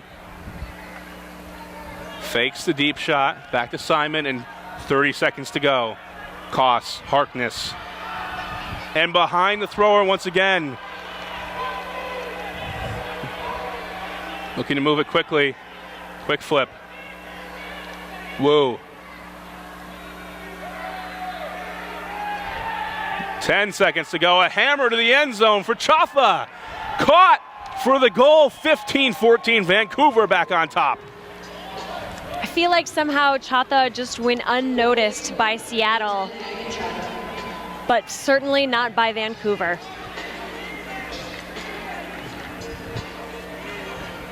Gagan Chaffa has been one of the best players on the field tonight, only at 22 years old. He's been making an impact left and right. What a hammer.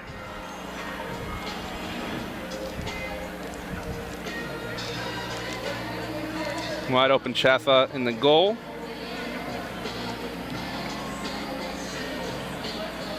Sinclair looking to pull, 6 seconds to go, and we'll just see a Hail Mary attempt here by Seattle. Plenty of time for the receivers to get down there.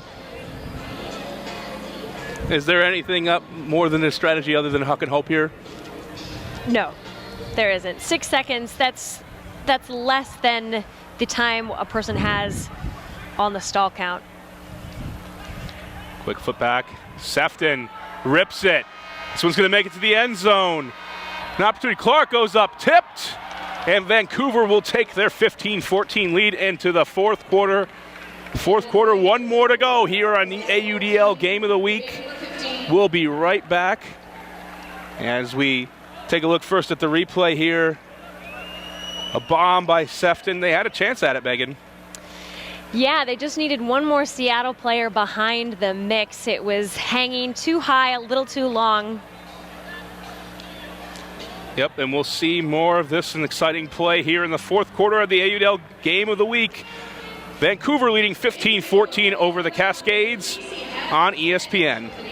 If you want to follow the AUDL on your phone, now you can. Download the brand new AUDL app on your mobile device and get up-to-the-minute news on your favorite Pro Ultimate team. This is your new home for live scoring, up-to-date standings, game recaps, highlight videos, and more. It's the new best way to follow Ultimate at the highest level. Don't miss any of the thrilling hucks, towering skies, or monstrous layout Ds. Check out the free AUDL app today. We're back here for fourth quarter action, the start of the fourth, end of the third, as taking a look at some of the antics on the field and see if you can help the Cascade mascot catch a disc. Cascades, the beautiful mountains we see here as we came in and get a nice view of Mount Rainier.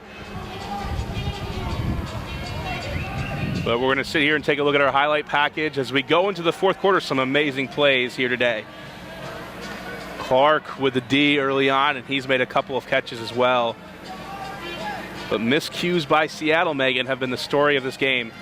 Seattle has indeed picked up their intensity defensively, but it hasn't seemed to help them close the gap that started to appear in the second quarter. Vancouver's still looking very poised, very together as they have marched the field down the end zone time and time again, exhibiting a lot of patience, throwing well-planned throws that even though Seattle is there contesting, Vancouver's coming up with them. Both teams just with amazing playmakers all around, and it's going to be who can make the least mistakes coming in this fourth quarter. Seen that Murray to Sefton connection just over and over again. Our contestants are Mary Lowry, Collis versus Chaffa, that's been a great matchup. I mean, everything you could want in a game, a give and go, the finer points for the ultimate junkies, the big plays for the newcomers. If this is your first ultimate game, you should be thrilled. This is a great one. Yeah, this is still either team's game. It's just a matter of, as you said, who can make the fewest mistakes. And in terms of Seattle's issues, if they can turn on the communication and start to take away those little mistakes that have cost them the lead that they had at the beginning of the game, then they'll be able to come away with it. But short of that, Vancouver has the momentum in their favor. You talk about turning on the communication. And how do you do that if you're a team? How do you work on that, those miscommunications? Well, at the beginning of the game, we really saw Seattle's offense moving incredibly quickly, almost faster than the players were prepared for. And when you're on point with one another, that's okay. You can work with those short dishy passes and be fine with it. But once that goes away, if anything disrupts that flow, then you need to pull back and focus on planned sets. And it looks like they're getting to the point 10, 20 yards away from the end zone where they're running out of steam. They're not able to just go very quickly. So if they pull back and run those sets, the communication is there because they're practicing plays that have previously been set. Communication the key for Seattle going forward. And they'll get a chance to test it out. Down by one. Here in the fourth quarter, two rivals go at it. Which one will come out on top? Karlinski for the Cascades. And a soft zone defense here, trying to slow down the Seattle offense. Chen. They get the opening. No hesitation for Ilian, but right into the doghouse, and Ilian absorbs the contact, but a foul is called. And upset on the play was Sinclair. Take a look really fast here.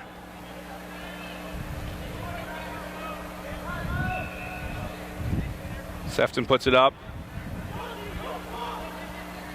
And Seattle's able to put it in. We took a look there. Tied at 15, Seattle able to come up with it. And we saw that, Megan. A lot of contact there. Ilian able to get up, thankfully, afterwards.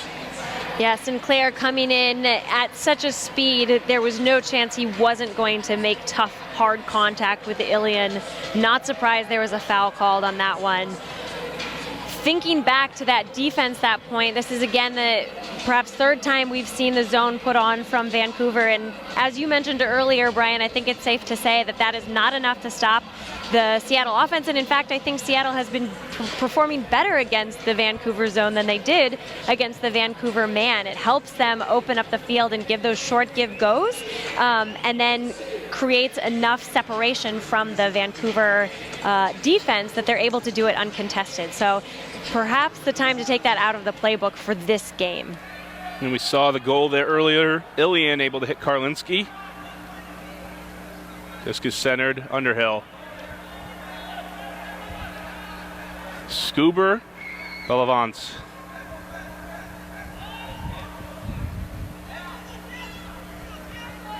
And just working it with a three-man weave for now. Very tough to stop when you're willing to run as much as Vancouver has been. To Chatha. Chatha toes the line. 16-15, the Riptide stay on top. Chatha and Wu have been unstoppable receivers for Vancouver, especially in this second half. They've been catching really tough grabs with incredible ease and getting open at a moment's notice. Great look there from our cameramen. Right down the line. Take a look again. 22 years old, folks. Making a big impact here on the pro scene. 16-15, 10:43 to go. And we don't want this night to end, but it's getting towards it. And maybe we'll get lucky and get a little bit of overtime, but we're not there quite yet. Seattle looking to respond.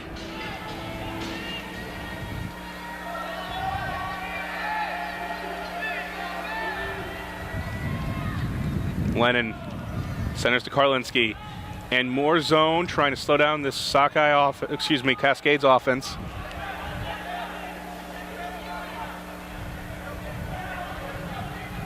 Karlinski.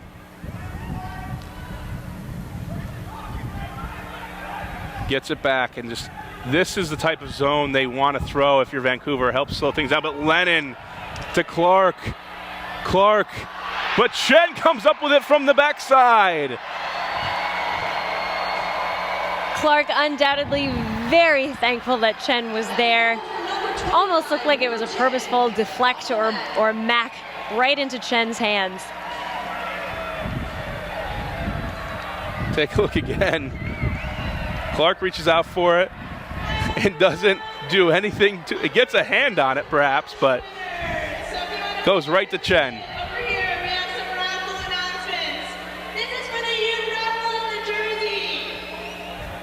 I am so impressed with Seattle's ability to maintain that field awareness. There's rarely a time where a single Seattle individual is left to do all of the work. Whether it's on defense, whether it's on offense, there's someone following behind to help out if necessary, and many times that helps out, just like we saw on that point there. Koss gets set for the pole, 16 all. And it's anybody's guess at this point who's going to take away this game. Valvance and Sockeye, Cascades doing their own work of his own.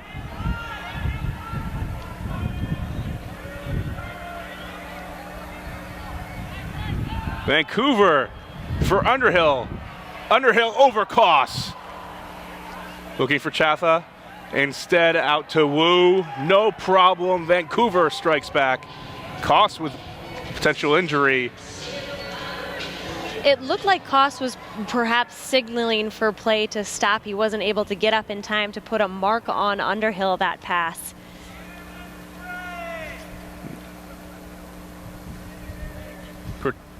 Hope it's not serious, and looks like Koss is getting up, and that would be a huge loss for the Seattle Cascades.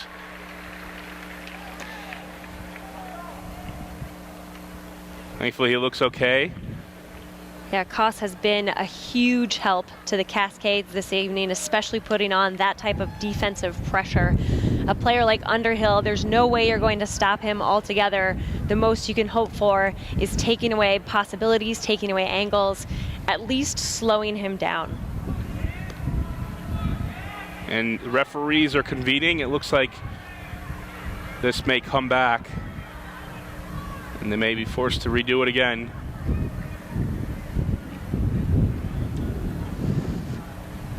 And that will be the case. Vancouver still with the advantage. Disc outside their own end zone. But now they're going to allow everybody to line up once again. And this is a big advantage for the Cascades. Underhill. Fits it in. Great throw, but oh, it looked like he was looking back in anger for a second. The goal is going to stand. 17-16. The Riptide lead the Cascades. Underhill threading a needle with that throw. It started with the deep pass. Underhill over Koss. Koss making a very hard landing on his ankle. Trying to get back up, but can't do so. Doesn't matter. Underhill fits it in nicely.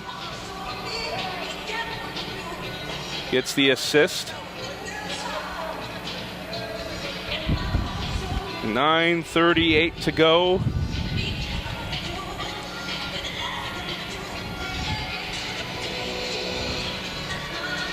And at this point, I think we've just come to expect big plays, big throws. These guys are some of the best players in the world on the Seattle Cascades and the Vancouver Riptide. They're getting a real treat here tonight. Karlinski.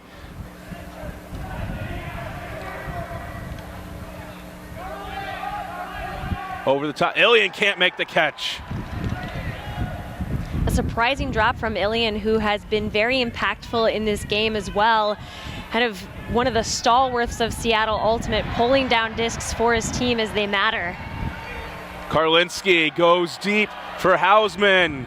Hausman goes up. Not in quite yet. Karlinski flips it in for the goal, finding Clark.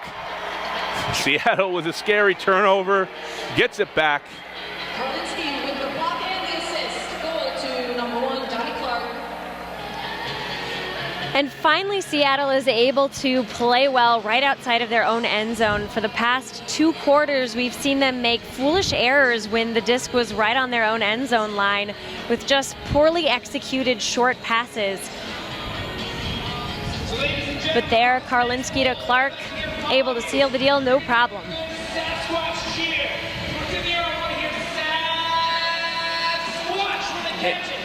At this point, Megan, you've played in a lot of Ultimate games. You've been representing your country at Beach Worlds, playing for Nemesis and some important ones.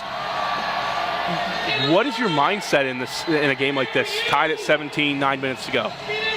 Well, you have to try to eliminate that pressure because thinking about it in that frame of mind doesn't always bring out the best in an individual. You want to think of it as 0-0 game to 1 at all points in time, but never, oh, nothing else has mattered up until this point and now everything matters. That's a lot of pressure to carry on yourself.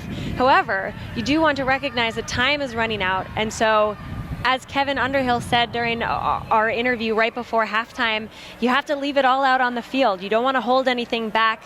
You're not going to have any time to make an impact if you wait. And there's no game tomorrow, no doubleheader this weekend, so both of these teams are looking at a week beforehand. One of them's going to be the loser. Goes up and makes the play.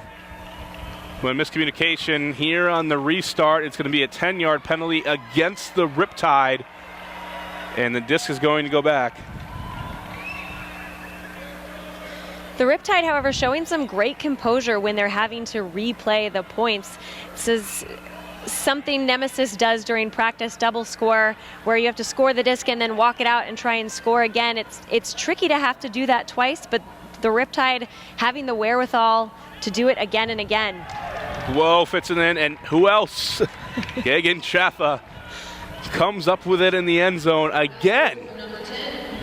And, you know, the Cascades have put their best defender on him time and time again, and that's Reed Koss.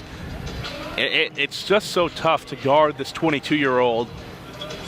And we knew coming in that he was going to be a stud on the field. But Megan, I didn't know he was going to be this good. Yeah, he is amazing at reading open opportunities and then making sure he fits right in there. Slight advantage to the Riptide, up 18-17. Edward Guo. Easy pass.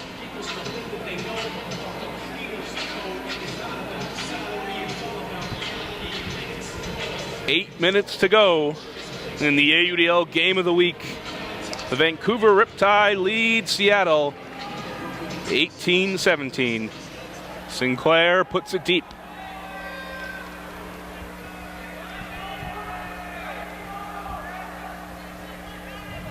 Some struggles in picking up the disc, but Lennon will get it eventually. Clark has been the athletic monster. Lennon has to get rid of it. And a block. Vancouver gets it back. Timeout called. Great play by Vancouver. And they're going to have an opportunity to go up by 2 with only 7:30 to go. Let's take another look. A great extension. Looks like The sun with the D there.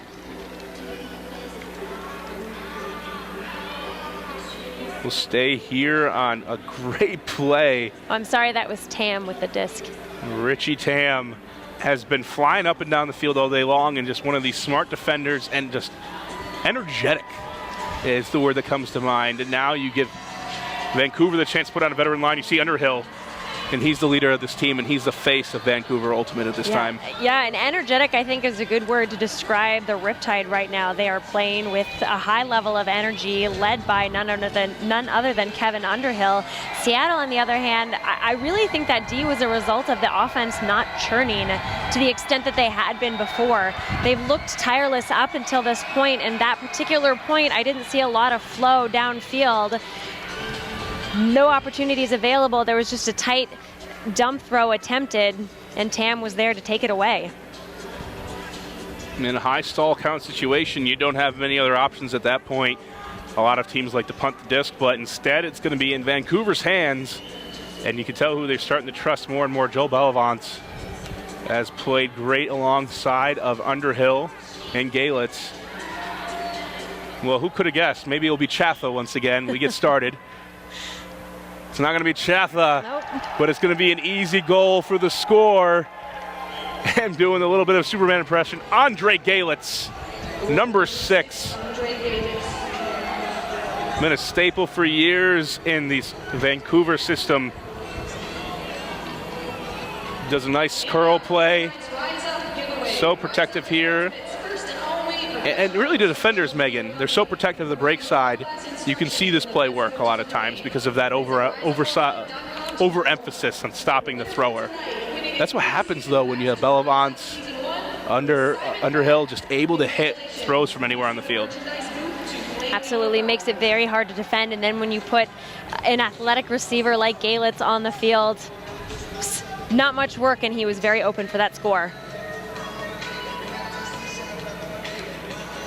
You know, these two teams just battle it out throughout the entire year. They're doing it as pro teams, and a lot of these contingents are from the respective club teams in Seattle Sockeye and Vancouver Furious George.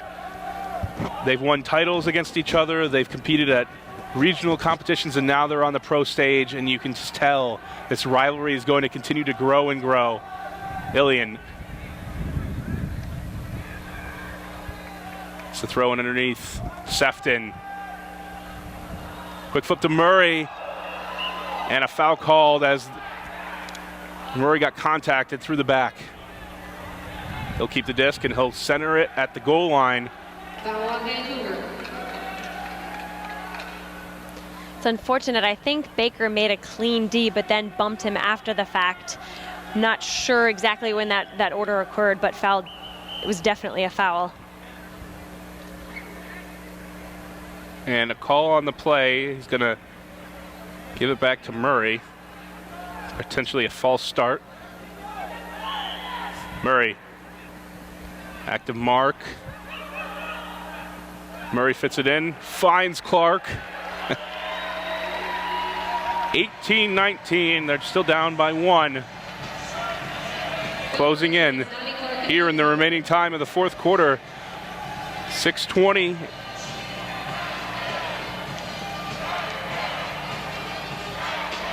If you're Seattle, who are you looking at to make a play here? I mean, we've seen it from Clark. We've seen it here from Reed Koss.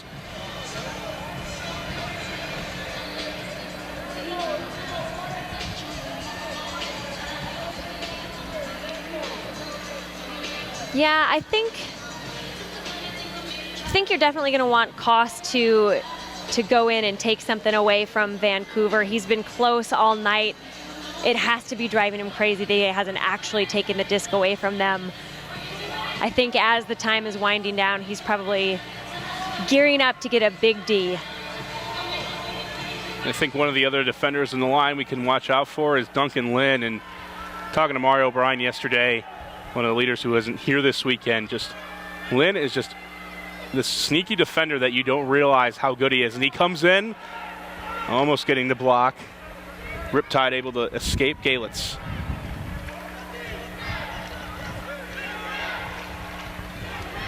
Galitz looking for an option, has to go back. Underhill. Underhill matched up with Will Harold. Gets it back. Inside break. Gore. Bellavance. Lore. Tightening up here, not many options for the Riptide. Bellavance. Yeah. Seattle doing a great job holding the Riptide offense at bay. And Galitz will get in the middle of the field with a call on the play downfield. Looks like an injury. It'll be Simon coming out. It's like Clark coming in for him.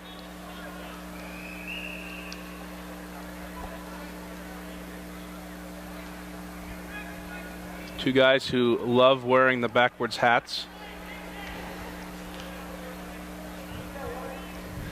Hey, like it or not, Megan's. It's all about style in Ultimate. The players know it, you know it, I know it. That's true. I actually think the most stylish person on the field right now has got to be Chata with his mohawk and orange cleats. Underhill. This play gets restarted. Galitz.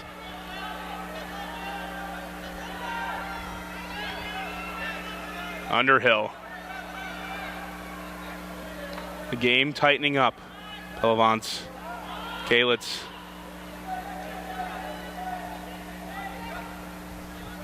Wu comes back in the handler space, and Wu has not been deadly as a thrower so far. Makes the right decision, Lohr.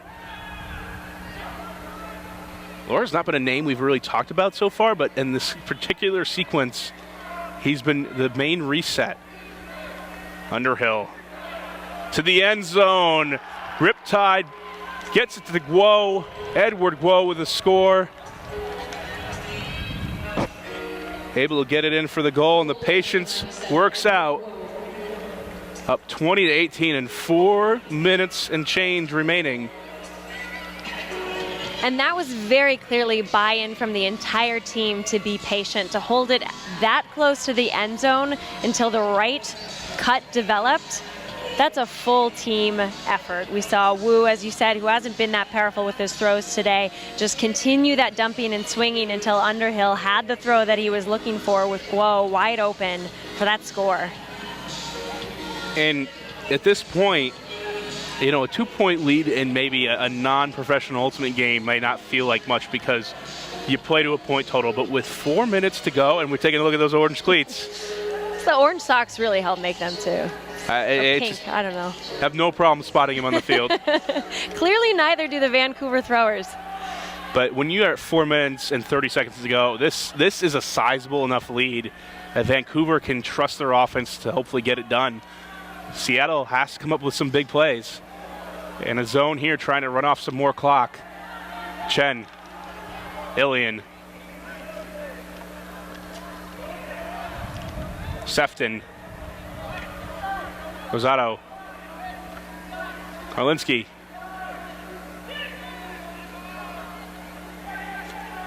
double team by Vancouver, but they're able to get off to Murray. Chen, shoestring catch. Murray on the doorstep to Karlinski, and another one to Ilian. Puts it in. They stay within one. And Seattle answered back with a very patiently executed offensive point. You know, it's interesting, Brian, you were talking about that 2-point deficit, where we are in the quarter right now.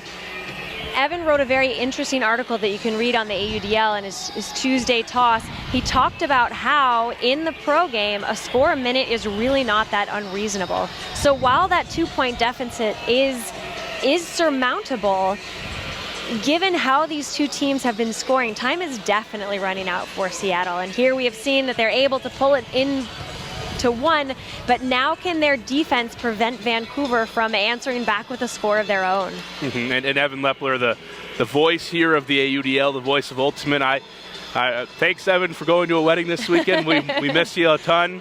He'll be back in this post next weekend, and I'm happy to fill in. Brian Jones with Megan Tormey here. Great game of the week. Seattle down 1, needs a defensive stop. And they tightened up last possession, but Vancouver able to play the patient game. Chaffa. Had Wu. Bellavance. Floats one. Underhill, no problem. Chaffa. Bellavance. Waiting a high stall situation. He needs to find someone. And there's a safety valve, and it's a stall called. That's the defensive stop they needed, Megan. Such tight defense being played by the Cascades, and eventually it took its toll. They couldn't find a reset. Yeah, the flow looked so promising to start, and yet they were having trouble moving with ease. Seattle taking a lot of opportunities away. Bellavance not able to find someone in time, but now can Seattle maintain possession, continue to exhibit the patience we've seen from them at the beginning of the game, really starting to come back into fruition. Harkness, quick flip. Out to space for Karlinski. What a throw. Kavanaugh, not in. Karlinski calling for the bump. Not quite used to the physicality. The referees give him the call, and this is a big one. So tough to defend. The Cascades on the end line. Now looking back, flip to Koss. Looking for Karlinski, has to go back to Harkness. They run the give and go. And some poaching here by the Riptide. Able to so far prevent it, but Karlinski finds Harkness. Sam puts it behind his back. And this is a tie ball game with 1:44 to go. That was some amazing defensive pressure from the Riptide. They were able to hold Seattle at bay, throw after throw. It was looking like there was nothing that was going to open up for Seattle until Karlinski threw that beautiful inside output to Harkness.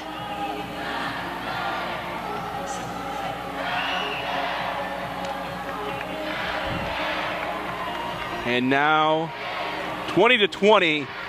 It's been a great game, and it looks like we're going to get a great ending. We have a timeout on the field. Vancouver potentially trying to regroup here.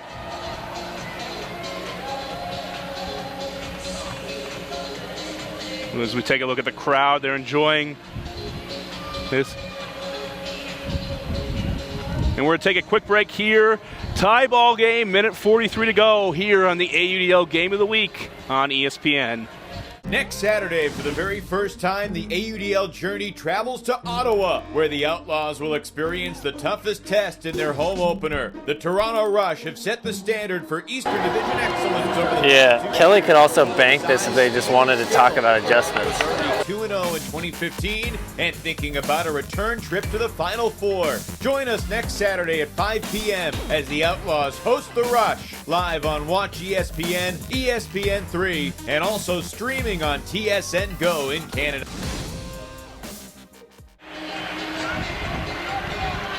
We're back here for fourth quarter action at 20-all. Seattle is pulling to Vancouver. Been a great game here, and we may get to some more. We might get to overtime. Not done yet, but we'll see. And just if you kind of look at the game recap, Megan, like who's been the star for Vancouver? For Vancouver, definitely Kevin Underhill. Well, right. Now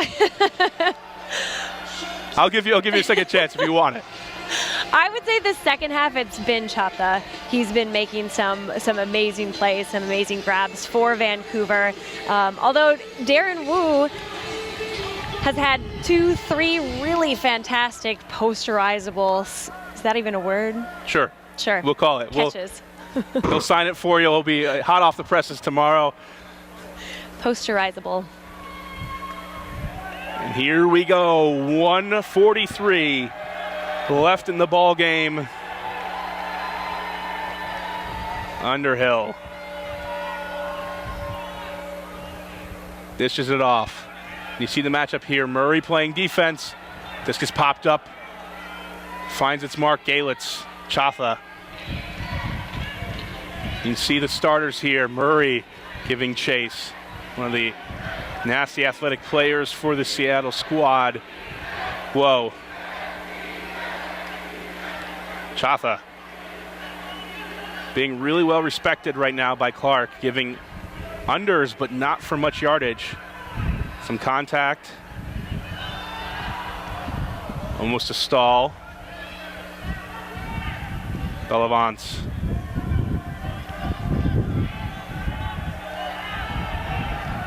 The defense is pushing them back and intensifying here for Seattle. Popped up. Underhill. His team needs him now. Whoa. Chaffa. Wu tries to snake through. Perhaps a pick not called. Bellavance. Hausman was giving chase. Crowd asking for a block. Galitz.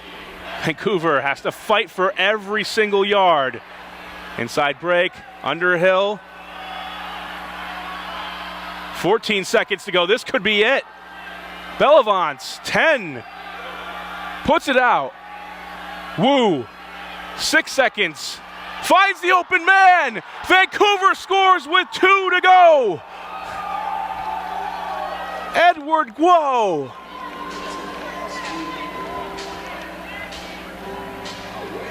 Guo, left all alone on the other end of the end zone, becomes the perfect receiver for that beautiful put from Darren Wu.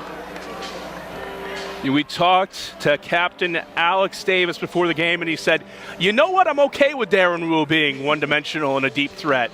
Well, Wu, it may just be growing up before our very eyes. He's done it with the deep game, and now he beats Seattle with a dagger of a throw. Guo realizing that the entire team, both his and Seattle, running the opposite direction, puts his hands up in the air. Darren Wu sees his wide open target and is able to hit him. No time like the present with 2 seconds left on the clock. Now Seattle has a timeout here, or potentially no, they're taking one off the board. So it looks like they may have a small chance to put one up. They're down by 1. It would take a miracle at this point, but they can put one up in the air. Just a matter of whether or not the receivers can get down on the field.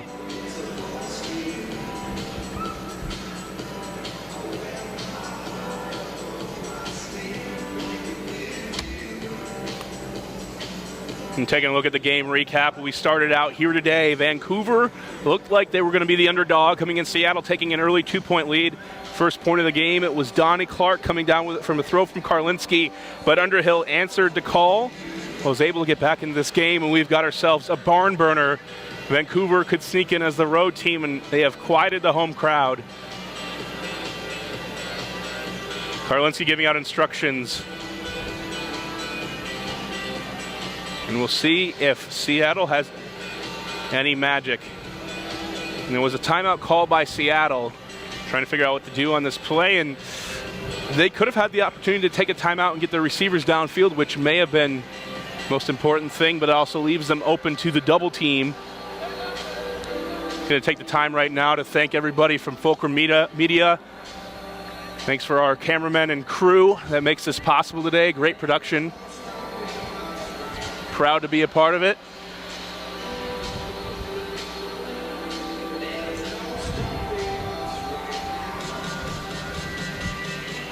And the final pull of the game, potentially trying to stop it. And the clock goes up. They're not going to get the huck off. And Vancouver is going to leave town with a win. That one won't count. The Riptide come through and rip out the hearts of the Seattle fans in their home opener. Underhill, incredible performance. Wu and Chatha, and Seattle will walk away with nothing but disappointment and just an unfamiliarity with the rules. Karlinski tries to put it up. Hausman, as soon as that disc is touched, clock is going to come off. But they line up here today, and we're about to go down the field to Megan. They're getting set up, interviewing with Chatha. And just a great game here from the booth. 21-20, Vancouver wins. And we're going to go down to Megan Tormey right now. Thank you so much, Brian Gagan. Amazing game today. You made some fantastic catches. Tell me just a little bit about how you were feeling going into the second half. We felt really good. I don't recall what the score was, but we're really good in the second half. Everyone was just making plays. We pulled it out. And you in particular started to make some amazing catches for the Riptide. What changed in your game or with the offensive game that helped you open up the way you did? I just started timing my cuts better. Again, like the throwers found me. Just timed my cuts better. So obviously things started to go really well for you this game, but what do you guys think you as a team are going to continue to work on as the season progresses? We're going to continue to try and be a unit, especially with the O-line. Just try and work some flow. Be like a well-oiled machine. D-line's getting us blocks, we're getting turns, and we're scoring. So everyone's working at it. Well, there's certainly no lack of love between your teammates, so that's fantastic. Congratulations on an amazing win. We look forward to see more of what you and the Riptide have to offer. Thank you. And thank you, Brian. Back to you. And Vancouver will enjoy the long road trip home tonight. They'll be able to sleep with knowing that they were able to beat their rival. Vancouver comes out on top 21-20. Great play by Wu, Chatha, and Underhill to get the job done. Thanks to everybody for joining in. Great game here tonight on the AUDL Game of the Week here on ESPN. And we're going to go and look at some highlights here as we close out this great night. Take a look from the beginning of the game. Koss came out early with the Ds. Vancouver was able to fight back. Norris, Clark opened things up with the scoring. And we take a look here at just the amazing assortment of plays. Koss coming in.